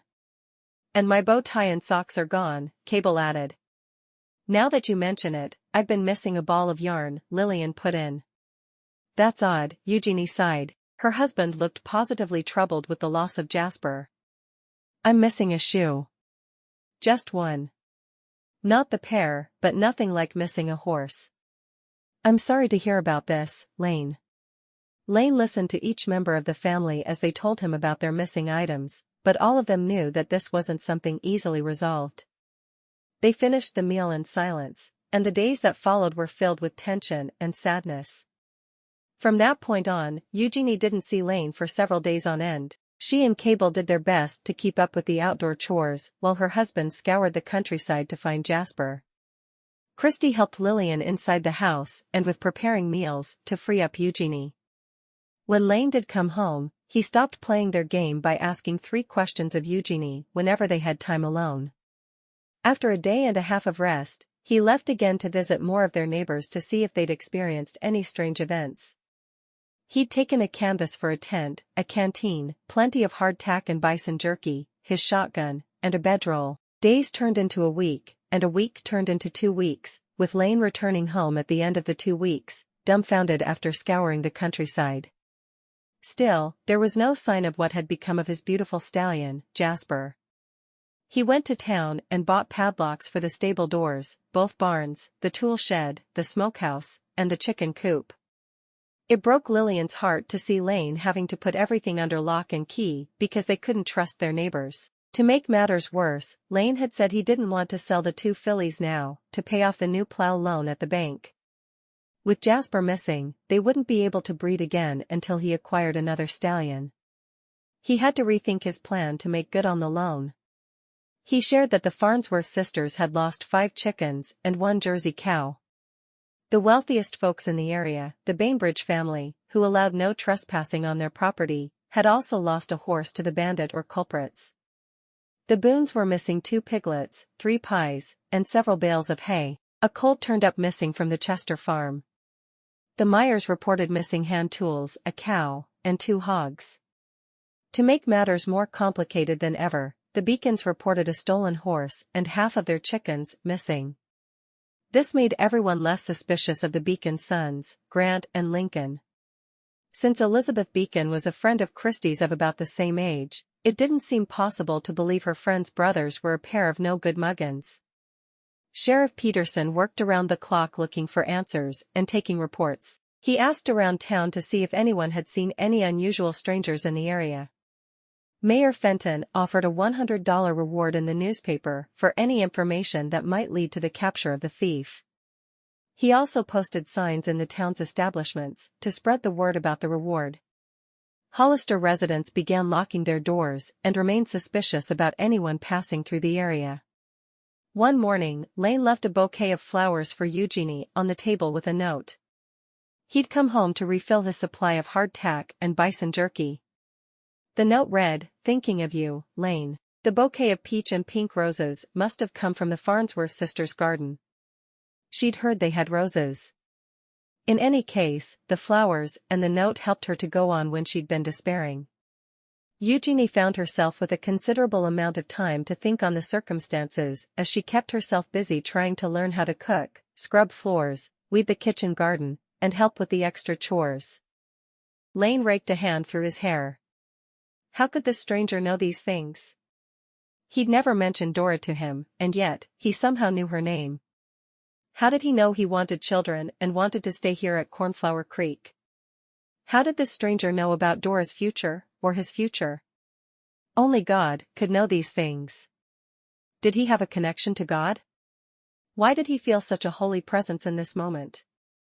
Lane listened, but Ebenezer placed a hand on his shoulder and spoke gently, helping the tension and worry leave Lane's mind. "The Lord told me to tell you Eugenie will bring healing to your family, and a far greater joy than you could ever imagine. Your horse will be found by this time tomorrow, and you'll be able to take care of the needs you have, including the loan at the bank."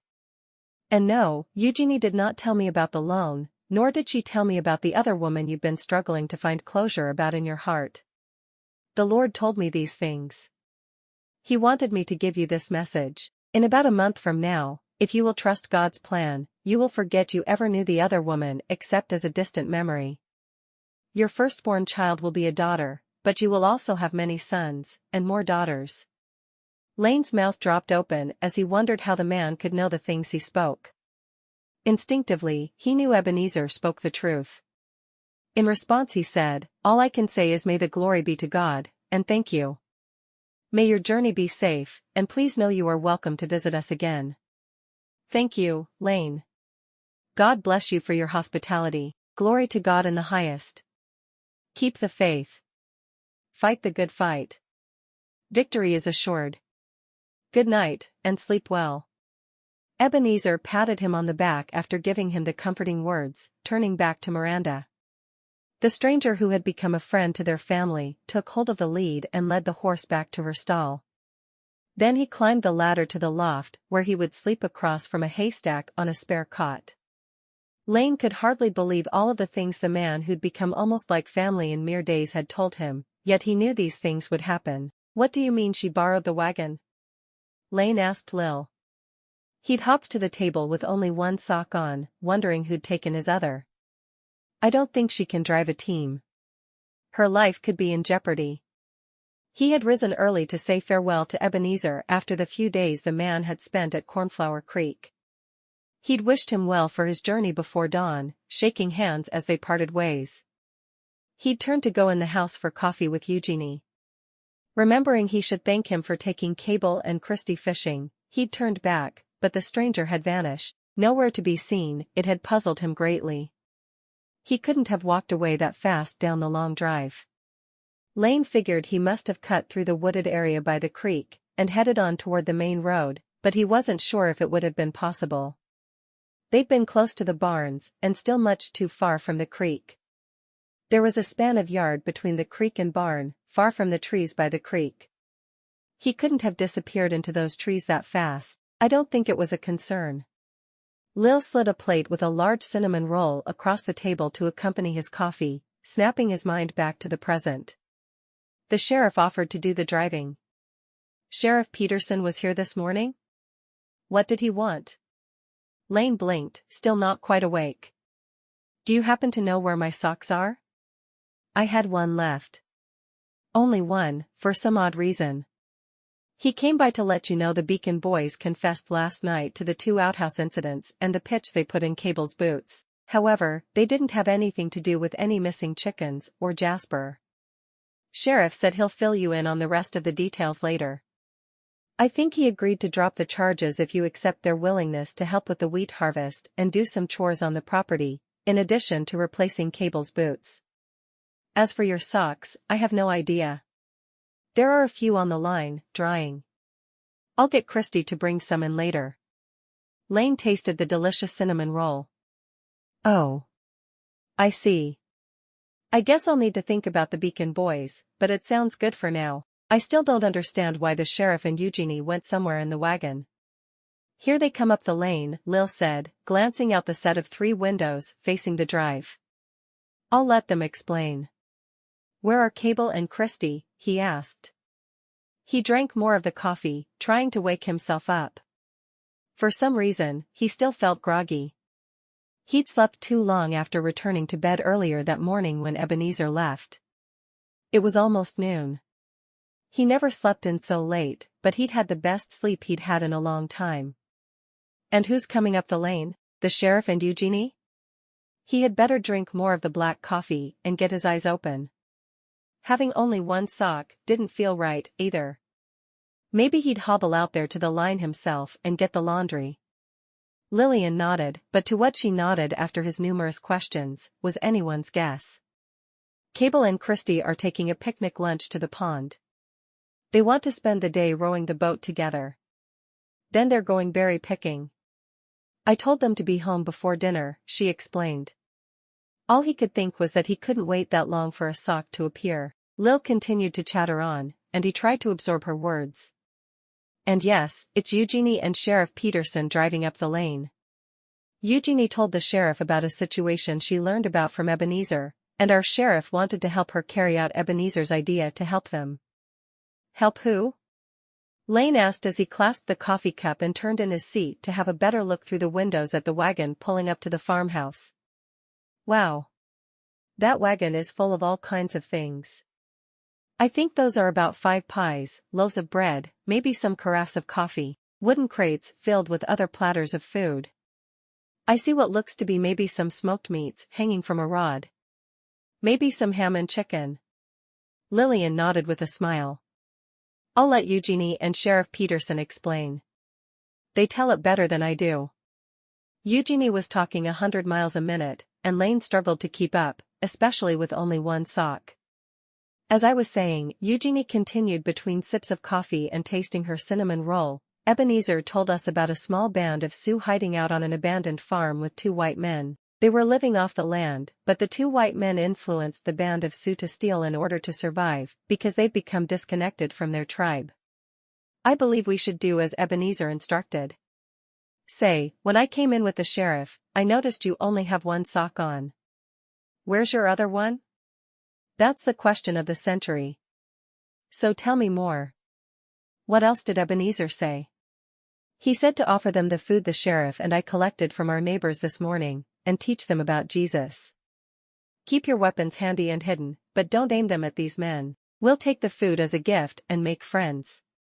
We'll tell them about the wonderful friend we have in our Lord and Savior, and see if we can retrieve our stolen property in exchange for a lesser sentence, or in some cases, dropped charges. Do you think this plan will work, Sheriff Peterson? Lane tasted more of the cinnamon roll as they tried to catch him up on all that they'd learned about the squatters. Well, it's anyone's guess. Ebenezer seemed to think it'd be a good idea, according to Eugenie. The good news is, the white men have taught the Indians to speak a good deal of English. How did Ebenezer know all of this? He asked to no one in particular as Lillian rolled her wheelchair from the cook stove to the table with the coffee pot, refilling their cups. Then he remembered how many things Ebenezer had told him. Hadn't he said he'd recover his horse today? It must all be true, as crazy as it all sounded. Never mind, you don't have to answer. Peterson continued.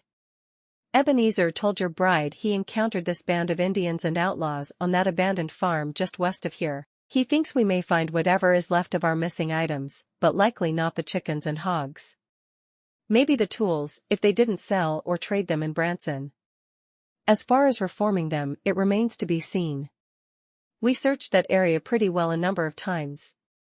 Lane looked puzzled, but he was finally feeling awake and ready to put the plan into action, if he could follow it. No wonder they were able to steal from so many farms undetected. Indians have stealth abilities. The sheriff nodded. They sure do, and they must have gone into hiding whenever we came close to discovering them. Maybe they were in a cave and covering their tracks pretty well. I suppose they ate the chickens and butchered the hogs. Lord only knows if our horses and cows from our neighbors are still there. Lane's brows wrinkled. It's worth a try. Should we take more men with us? They say there is safety in numbers. Sheriff shook his head indicating a firm no. I think this time we should go in with only the 3 of us, as Ebenezer suggested. Approach them with peace. Maybe they won't hide when they see the gifts we bring. We can wave a white flag. In any case, the plan is to make friends and tell them about the good Lord, not shoot 'em. A white flag. Lane shrugged. He didn't have a white flag, and he wished he'd already gone to fetch his socks from the line. Anything will do, as long as it's white and tied to a stick we can wave. The sheriff tasted more of his cinnamon roll and a look of delight appeared in his expression. These are delicious, Lillian. Thanks, Sheriff. Will a petticoat or a pair of bloomers do? They're white, and I'll gladly part with them in exchange for peace in our lives again in Hollister. Lillian chimed in from her wheelchair she'd pulled up to the table. That'll work, Lil, Sheriff Peterson said as they chuckled at her contribution to their plan. 10 minutes later, they climbed into the wagon. Lane finally had a matching sock to his other one. He felt ready to face the day. He drove, the sheriff took the passenger seat, and Eugenie sat on the board in the back while she clung to the seat in front with one hand. Lillian had given them the bloomers. Lane had also found a thin tree branch to display their flag. Their sister-in-law waved goodbye from the porch where she'd rolled her wheelchair outside to watch and pray for them as the wagon headed down the lane. The property had an eerie feel to them as the wagon rolled past a broken-down barn, an empty claim shanty, and fencing in need of repair. Lane brought them to a stop along a scattered tree line with pines and oaks on the northwest side of the property. Here, they could see what looked to be a cave entrance at the foot of a rocky hill in the distance. He'd never have been able to get the wagon through the more densely wooded areas, but looking for a cave from the wagon instead of traipsing through the woods on foot had been a wise idea. They caught sight of movement, and it wasn't long before Eugenie was serving food to the bandits. She smiled from the wagon, handing each of the Indians and the two outlaws plates heaped with pie, roast beef sandwiches, cold fried chicken, ham slices, cheese wedges, potato salad, tomato slices, pieces of bread, and hard-boiled eggs.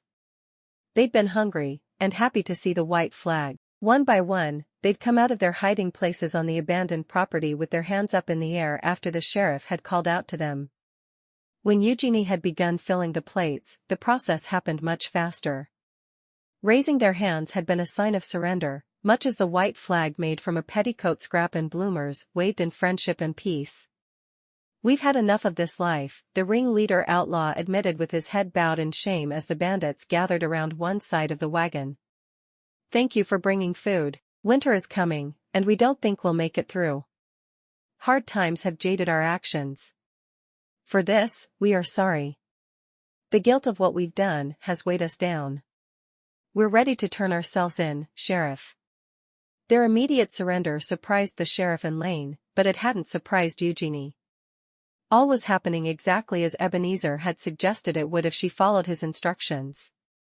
The other outlaw nodded. "We're anxious to make up for what we've done." The Sioux Indians nodded in agreement, appearing to understand what was said as they huddled around a clearing to eat from the plates in their hands.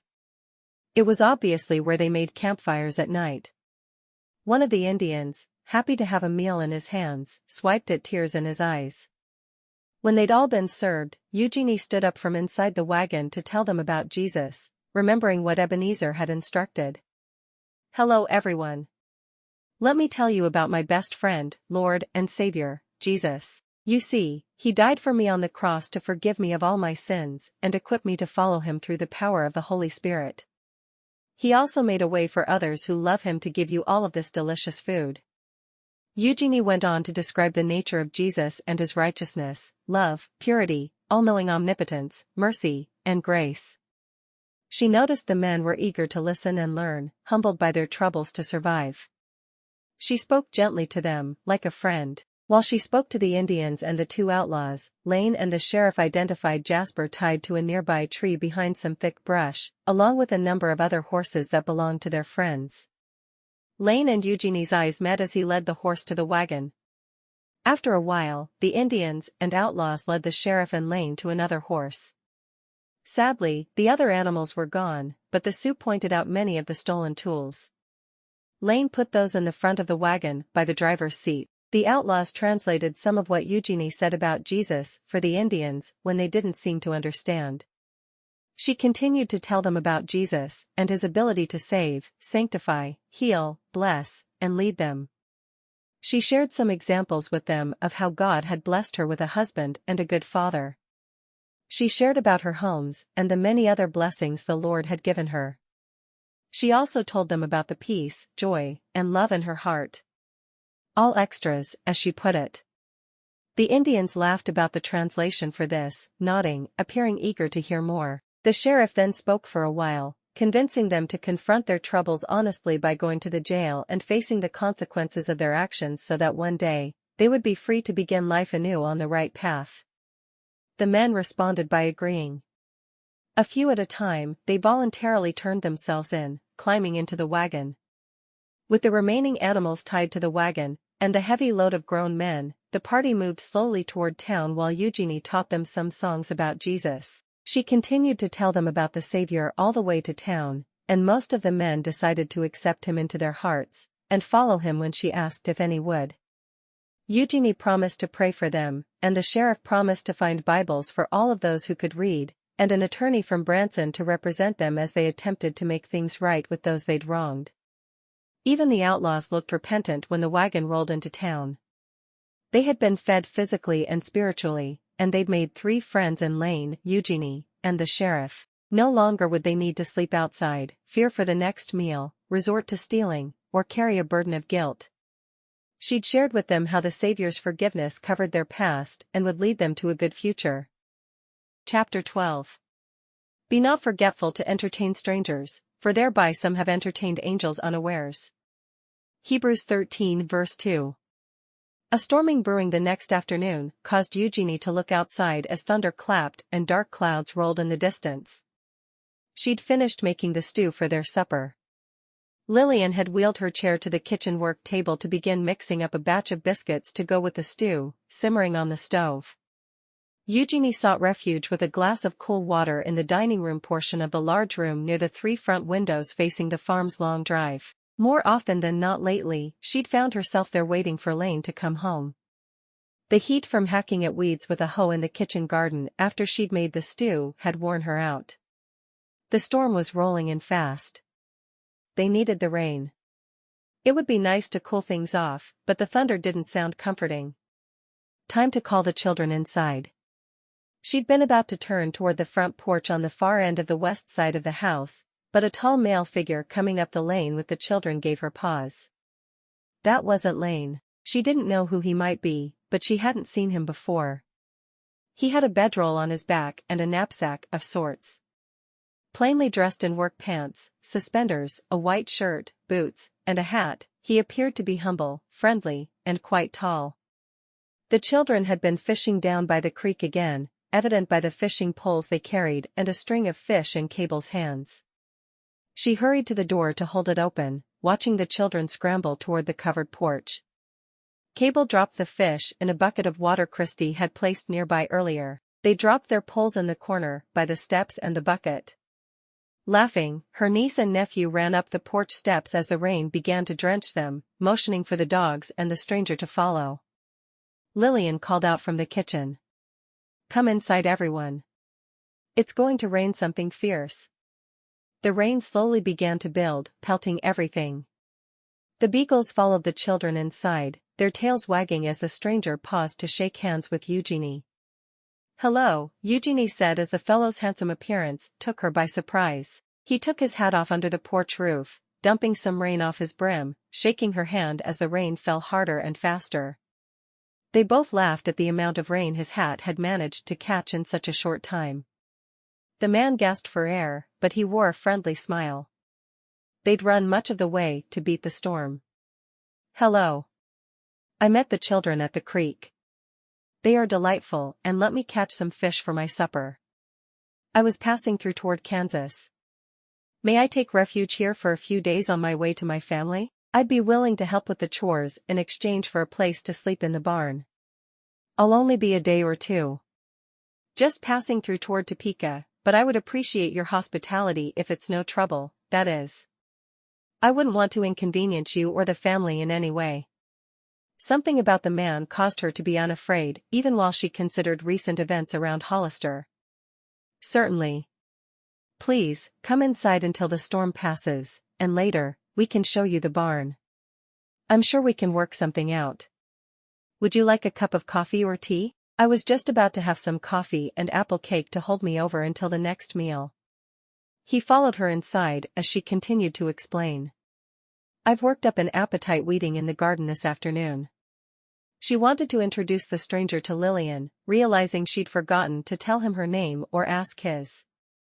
"I'm sorry, I didn't get your name." "I'm Eugenie Bolten. My husband is Lane. This is my sister-in-law, Lillian, and of course, you've met Cable and Christie.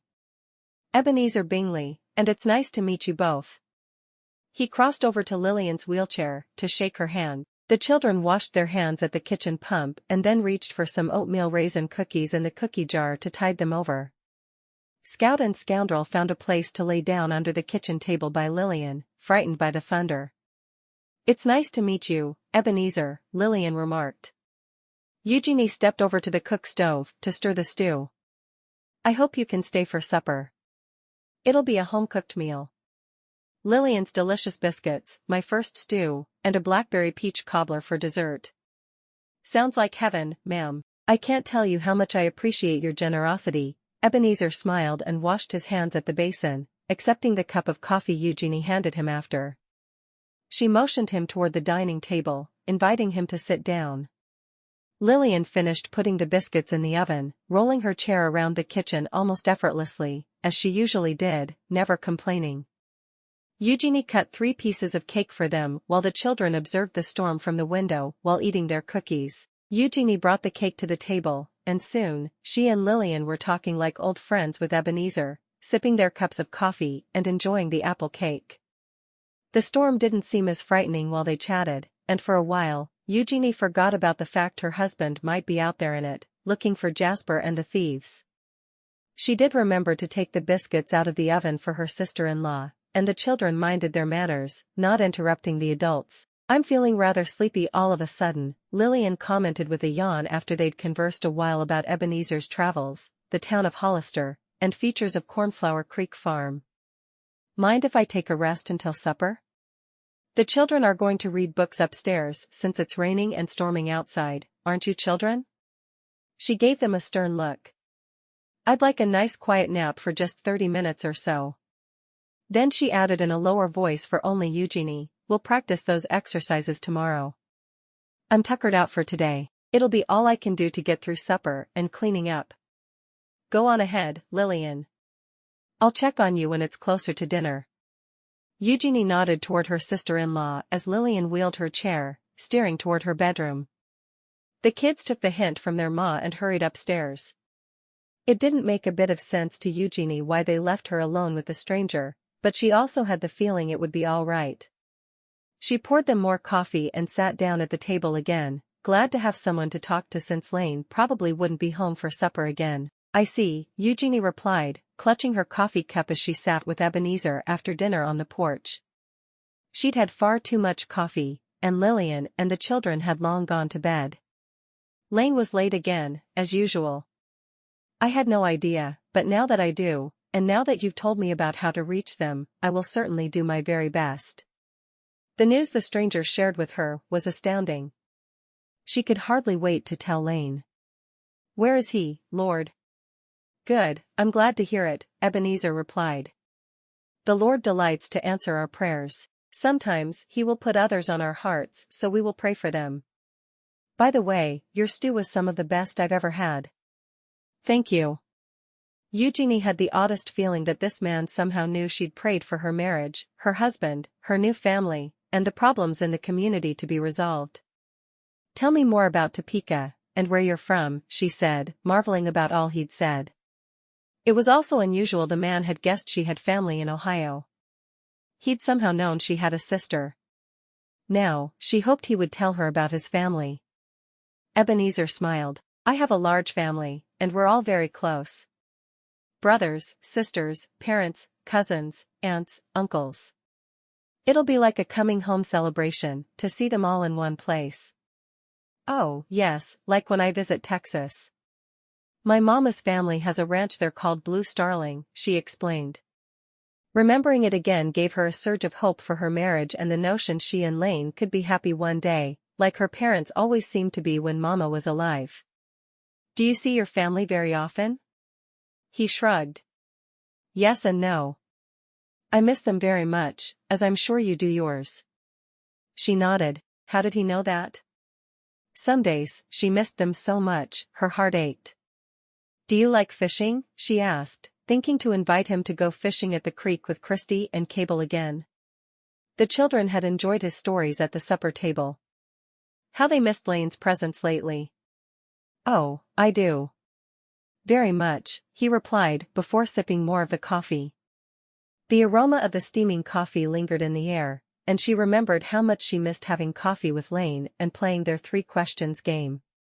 "It's handling the fish I don't always enjoy, and the worms are so slimy." She laughed, and he nodded, chuckling. Soon he began telling her a story about an enormous fish that put up such a fight he had to call in a friend for help.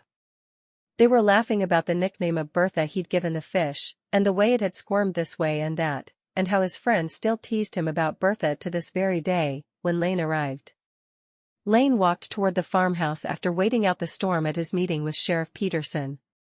He was glad to finally be home, but nervous about facing Eugenie. Would she still be there? He wouldn't blame her if she'd fled. He should have left more flowers for her and thanked her more often for keeping things going in his absence. She'd made sure the fields were watered when it was too dry, fed the stock more times than he could count, and mucked out stalls, too. He knew she'd probably never done mucking before in her entire life. She'd checked on the crops to be sure the crows weren't pestering the corn, and protected Lil and the children from harm for more days than he could remember. On top of this, she'd helped with the cooking and household chores. She looked pale and thin the last few times he'd seen her, on top of being worn out. He should have taught her to fire a shotgun. He doubted she knew, and it would be his fault if something happened to her in his absence. He'd told the sheriff he wouldn't be able to help anymore with tracking down the perpetrators. Peterson had taken the news in stride. The sheriff had patted him on the back, praising him for a job well done thus far, even though they'd come up empty-handed. "Go home and take care of your family and your new bride, Bolten. We've got it from here." He could only hope it wasn't too late to salvage things with Eugenie. He'd managed to muddle things up again with her. Nearing the porch, he paused before coming around the corner from the barns toward the far end of the house, glad the rain had finally stopped. Did he hear the sound of two people laughing? One of those voices was definitely male, and the other he recognized as belonging to Eugenie. He wondered who'd arrived and what was so funny. He hadn't noticed any conveyances or extra horses in the stable. As alarmed as he was to hear Eugenie having such a happy time with someone else, panged by a twinge of jealousy, he felt his heart sore that his mail-order bride hadn't abandoned the marriage. He'd have to make things up to her in 100 ways. As he rounded the corner, his wife came into view, seated beside the other man on the front porch. In fact, the man sat where he used to sit with her, and another twinge of jealousy surged through him as he saw the wide smile Eugenie offered the stranger. She seemed pulled by an invisible, magnetic attraction to the fellow, barely noticing his presence. She looked positively enthralled, judging by the way she kept smiling up at him. Who was this fellow, and how dare he make his wife smile so much? A feeling of indignation and a desire to protect what was his rose up within. He'd best introduce himself properly and make it known Eugenie belonged to him. Of all things, the fellow went from complimenting her cooking to having her laughing about some fishing story. Didn't he know she disliked fishing the same way he didn't like when Eugenie and Lillian served peas? Lane strode toward his wife, and reaching her, plopped a long kiss on her sweet lips. Greeting the stranger could wait a few seconds, he reckoned. Lillian pulled her wheelchair up to the sink again and began pumping water from the red hand pump into the basin after breakfast the next morning, Eugenie at her side, ready to dry the dishes. However, she couldn't stop laughing long enough to pump the water. She only needed a little to cool the hot water down, but she could barely stop laughing long enough to accomplish the task. "I'm sorry," Lillian chuckled and stopped pumping. She kept shaking her head. "I can't get over how my brother-in-law is acting." Then she recovered, looking up at Eugenie. "Did you see how he turned down a chance to go fishing with Ebenezer, and Cable, and Christy just now?" Eugenie smiled, chuckling as she tied her apron on. "Oh, I did. I certainly did." Lillian finally managed to pump some water. "And he kept saying he would stay home today to spend it with his beautiful wife," Lillian added, plunging her hands into the water to wash the first plate. "It's like he's a changed man, practically overnight, finally setting his priorities in order." Lillian handed her the plate to dry. "Did you see Lane's eyes about pop out of his head when Ebenezer said what a beautiful wife he had, and one who could cook such melt-in-your-mouth flapjacks? And then Lane went on about how delicious your blackberry peach cobbler is, but then he found out I made it. I didn't have the heart to tell him." Eugenie chuckled as she dried the plate. Everything Lil said was true, but she was afraid to laugh too much about it. She was enjoying seeing this new side of Lane as much as her sister-in-law clearly did, but she was also afraid this new attention he gave her might disappear. "I had to tell him you made it, Lillian. I couldn't let him go on thinking I made it. He'd be jealous, Eugenie, and I think he's starting to see the real gem he has in you. All I know is, it's about time. If he goes near that door to leave us again to find that horse, I will pray holy fire down on him." Lillian handed her another dish, to dry. "It's too bad Ebenezer is leaving tomorrow. The kids are so excited about the checkers tournament they have planned for tonight. I think I'll put one of my silk dresses on for this." Eugenie smiled to think of how well things were going since Ebenezer's arrival. Everything had begun to change, and for the better, in mere days. The best part was Lane telling them he wouldn't join any other search parties, and all of the information their guest had given her about how to resolve the problems in Hollister, and find her husband's horse. The Lord had sent Ebenezer to them at just the right time, though clearly, the man was a mystery. She could hardly wait for the right moment to tell her husband more. Last night hadn't been right. Lane was so tired he had fallen asleep the minute his head hit the pillow. After dinner, Lane headed out to the barn with Ebenezer offering to help feed the stock while the household settled. "You play a mean game of checkers," Lane finally said when they'd mucked out the last stall and were brushing down the last horse. It was too bad his barn only held maras now. Stud fees would be costly. "Thank you," Ebenezer said, looking up at him briefly as he brushed Miranda. The children seemed to enjoy it. "What time do you think you'll head out in the morning, since you said this would be your last night at Cornflower Creek?" Lane leaned against the fence in the corral while Ebenezer continued brushing Miranda. He didn't usually brush the horses this late at night, but Ebenezer seemed to enjoy caring for the animals. "I'm sure Eugenie and Lil have plans to give you a hearty breakfast. I'll be leaving before the sun is up, so I told them it wasn't necessary, but they gave me some cold fried potatoes and leftover flapjacks for my journey." Ebenezer kept brushing the horse. "I sure do appreciate the hospitality you and your wife have given me. Eugenie is a godly woman. The good Lord will bless you with a large family one day." Lane tilted his head, thinking about it. "What makes you think so?" He wasn't sure, but he had his hopes. Sometimes he still had an ache in his heart for Dora, but he had to admit, the ache had diminished considerably since Eugenie had arrived. He hardly ever thought about Dora anymore. While he'd been out searching for Jasper, camping in the woods, riding for what seemed like days on end, all he'd done was think about Eugenie's smile and how much he missed the smell of lavender in her soft golden hair. "The Lord has given you a gift in Eugenie. It's up to you to accept, embrace, protect, and nurture the gift. One day, you'll see the woman you thought would have been good for you, would have been a disaster for you. The woman God has chosen to give you will lead you into mission fields for the Lord in this community, and help you bring forth a harvest you'll be rewarded for one day. She will bring you great joy. Dora would not have been good for you and will not bear children of her own, nor will she live in this area much longer. Her husband will take her away to a far land, and her family will not see her often. She has a calling to an orphanage on the East Coast in a large city. Those will be her children." Chapter 13.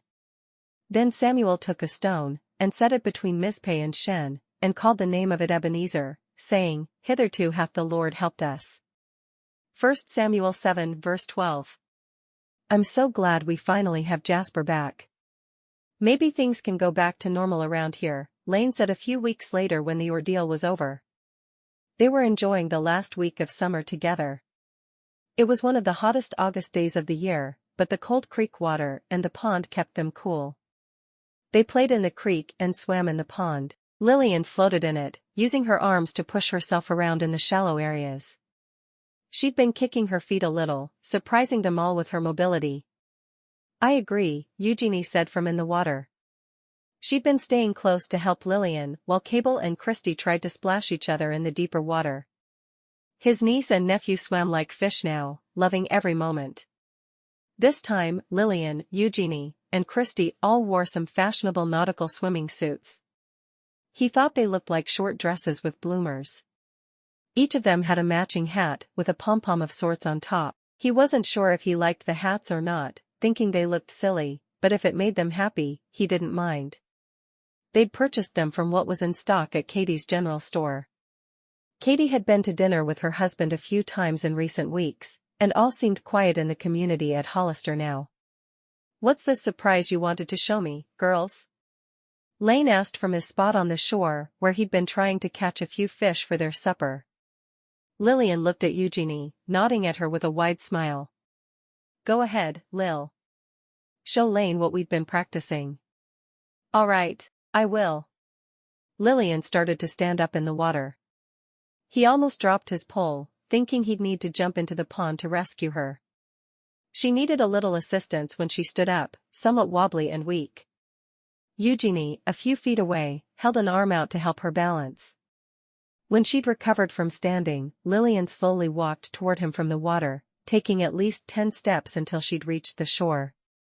She looked happier than Lane had seen her in a long, long time. It was truly a miracle, and to think Eugenie had a hand in it. Stunned, he didn't know what to say as he tossed the pole aside to go to Lillian's side. Judging by the laughter and joy coming from the children, they hadn't known, either. They surrounded Lil, lavishing her with hugs and tears of joy. It was a moment none of them would soon forget. He and Eugenie stood back apart from the others to give Lillian a chance to speak to her children. Lane shook his head in amazement. "You've been helping my sister-in-law learn to walk again?" "How?" Eugenie nodded as she straightened her swimming hat. "You remember the day we went to visit your sister, Katie, in town?" "Yeah, I guess I do." "You mean the time before I took Cable to pick out his new shoes that the Beacon boys gave him the greenbacks to buy?" "Yes, Katie and I slipped out of the store and made a quick visit to the doctor across the street. He let us borrow a book to help us with exercises for paralysis patients," she explained. "It depends on the injury, but in some cases, the book explained recovery is possible. It was compiled from research learned during the war. We've also been praying for healing every morning as we make breakfast, reminding God about his verse that with him, all things are possible." Lane swiped a tear from his eyes. "Thank you," he managed to choke out, pulling Eugenie into one of the first kisses he'd given her since before Jasper had disappeared. Later that week, Lillian's beau, the schoolmaster, asked if he could formally court her, and Lane reluctantly gave his permission. He'd be sad to see Lillian marry and move to town with the children, but he knew it would give her the happiness she deserved, and the freedom and time to build his own family with Eugenie. The September harvest day had been a huge success at Cornflower Creek. The wheat, hay, and corn harvests were complete. Only a small field of potatoes and some fall squash from the kitchen garden remained to harvest. Some of their neighbors had arrived to help with the corn harvest, and Lane would help with theirs in exchange. A few, he'd already helped. The week before, he and the same farmers helped Dora and Calvin Myers, who'd then sold their crops and farm for cash a few days later. They'd boarded a train bound for New York that morning, just as Ebenezer had said. It had happened slowly, but he'd fallen head over heels in love with his Mrs. Eugenie Isabel Hayes Bolten. He was happy for Dora, but over the past month, his heart had become free for the first time to truly love and pursue Eugenie on a deeper level than he'd ever felt before. She'd used the writing desk in their bedroom to write to her friends on the train, Matilda and Josephine. She'd also written to Ella Milton and her family, telling them about Cornflower Creek Farm and whatever else ladies wrote in long letters. They had hoped for their marriage, and it seemed they both felt it, as far as he could tell. When Eugenie finished helping Lillian cook a large meal of chicken and dumplings for the men helping with the harvest, she'd ridden in the back of the wagon with him for part of the harvesting process. She'd watched him cutting the ears of corn from the stalks as the wagon continued along beside the rows of corn. Then she observed him toss the ears behind them into large bins on the wagon. "Now I see why you installed the extra board on only one side of the wagon bed," she'd said, laughing as the ears of corn hit the board, bouncing off of it into the bins. It was something his father had taught him to do, preventing the ears of corn from flying out of the wagon into the field. She'd also spent some of her evening shucking corn for their supper. Some would be canned for corn relish, creamed corn, and sweet corn for the long winter ahead. He'd also explained to her how they'd take some to the mill to be made into cornmeal. Some of the harvest went into the corn cribs to feed the stock. Some they'd sell at the market with the wheat harvest to be shipped out by train to other parts of the country. Now, they sat on the front porch, watching the sunset, sipping cups of coffee. Thinking it would be quiet, the children burst onto the porch, the dogs following them. "Guess what, Uncle Lane?" Cable held something behind his back. Lillian slowly made her way onto the front porch behind the children, this time walking. She'd given up using her wheelchair for good, but sometimes she used a cane when she felt weak. "I'm sorry they're disturbing your time together out here, but you'll like what they have to tell you," Lil explained. "What's this?" Lane said, spying one of his socks in Scout's mouth. "Look. It's my slate pencil," Christy said, presenting the formerly missing item. It had dog teeth marks, but otherwise, the pencil remained intact. "And here's my bow tie, and my sock, and I believe these are your socks." Cable dropped a pile of socks on the floorboards of the porch for Lane's inspection from one hand while he held up his tie with the other. "Whoa. These are most of my socks. I've been wondering where they were. Where did you find these? Lane ruffled Scout's hair. He already knew the dog had something to do with it, judging by the teeth marks on the slate pencil.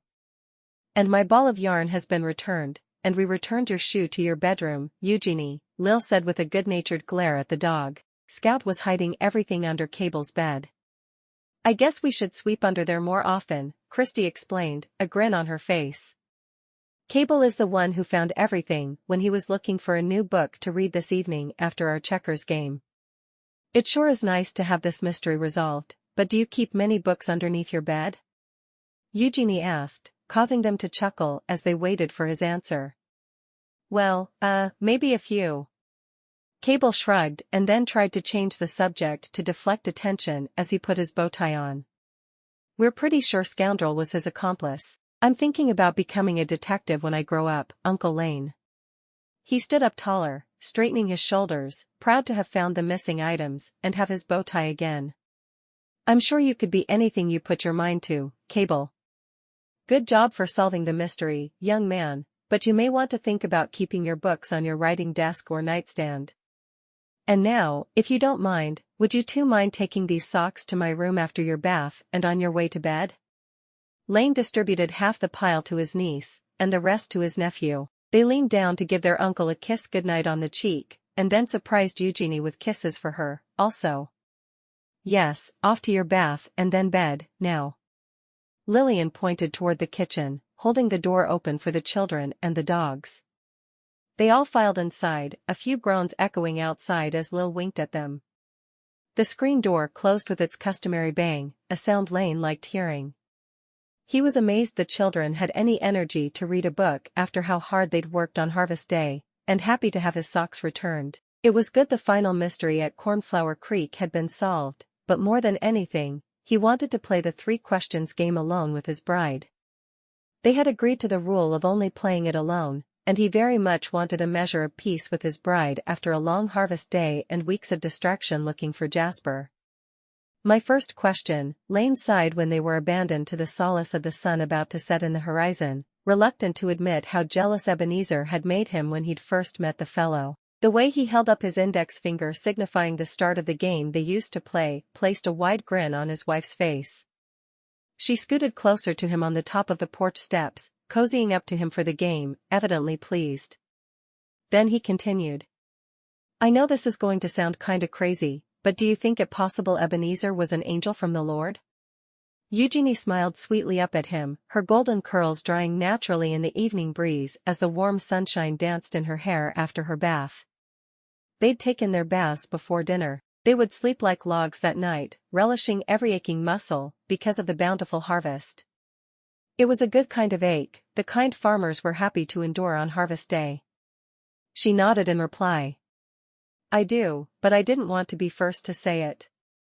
I don't have much doubt about it, but at the time I wasn't sure. I think it sank in after he left. He agreed. Yes, that's when it hit me, too. All right, go ahead with your next question, Mr. Lane, she teased. It's been too long since we played this game. I've missed it. We have a lot of lost time to make up for, we do. He blamed himself for that, but he wouldn't belabor it. Next question. What made you want to trade places with Matilda other than helping her, or maybe you can tell me what you liked about it, if anything? That's an easy one. My answer may surprise you, and I don't think we've spoken about this much. You see, I have always held these odd romantic notions, as my grandmother says. I've dreamt of going west to meet the man of my dreams on a farm or a ranch, the way my dear papa met and married my mother. They fell in love and married at a Texas ranch belonging to my maternal cousins, Blue Starling. It's where I first learned how much I love country life. My parents never looked back after they fell in love. Trading places with Tilly gave me a chance to live on a farm instead of managing a general store. At first, I thought I'd made a mistake when it didn't suit you, so I prayed very hard. I believe the Lord sent Ebenezer to set things to right, and then we received our miracles, grew stronger in our faith, and much closer to the Lord. Do you feel it, too? I do. Lane drew her closer to him, encircling her in his arms. They heard giggling coming from inside the farmhouse as Scout and Scoundrel played with Cable, likely waiting for his turn to bathe. His niece and nephew had worked hard helping with the harvest, and Lillian would be worn out. She'd been on her feet much of the day, but she grew stronger each week. He'd fashioned a cane for her, and she could hobble around quickly with it when needed. Most times, she tried not to use it. One day, he doubted she'd need the cane if her progress continued, all because of his wife and a miracle from the Lord. "All right, my turn." Eugenie pulled away to see his face. He sipped some coffee, waiting for her question. "Guess what's coming our way in about 8 months?" "I have no idea." Then he saw her place a hand on her flat belly, causing him to nearly spit out his coffee. His eyes widened. "Wait. Did you say 8 months?" Lane jumped up off the porch steps, splashing his coffee all over the place. He tossed his tin cup aside. It landed somewhere in the yard, but he didn't care. Lane pulled her up into his arms, swinging her around. "We're having a baby." Then he stopped. "Whoa. Maybe I should put you down." She giggled and laughed. "It's perfectly all right. I've seen the doctor." In that case, he began singing a made-up song about having a baby, pulling her into a celebration jig, though a little more gently than before. "You and I are having a baby. We're going to be a family, he sang. "Hey, that rhymes." She laughed at his song, appearing delighted. He stopped dancing and pulled her close into his arms, gazing down into her eyes. "Have I told you today that I love you, Mrs. Bolten?" "Yes, once when we woke up, once before breakfast, once at lunchtime in the kitchen while all the men waited on the porch, once at dinner when no one was listening, and now counts, but I'm not counting." "You can tell me again." She laughed, a look of contentment at being in his arms. "I love you, Mrs. Bolten. I love your romantic notions, the way you tell me off real sassy-like when you're mad, your radiant smile, your heart for God, and your love for family. I love you so much, my heart is bursting with happiness. And I am so glad we're having a baby." He remembered what Ebenezer had said, that it would be a girl, and he decided not to share this yet. Maybe tomorrow he'd tell Eugenie, or the next day. It didn't matter exactly when, because he knew he'd be with her for the rest of his life, a thought giving him great joy. "Have my prayers, patience, and courage indeed won the heart of my husband? Would you mind repeating all of that one more time?" she teased. "I want to be sure I heard you correctly. As many times as your heart desires, but first I shall tell you in a kiss," he whispered, dipping her into the kind of kiss they'd shared on their wedding day. Only this time, he made sure it went on for quite a bit longer.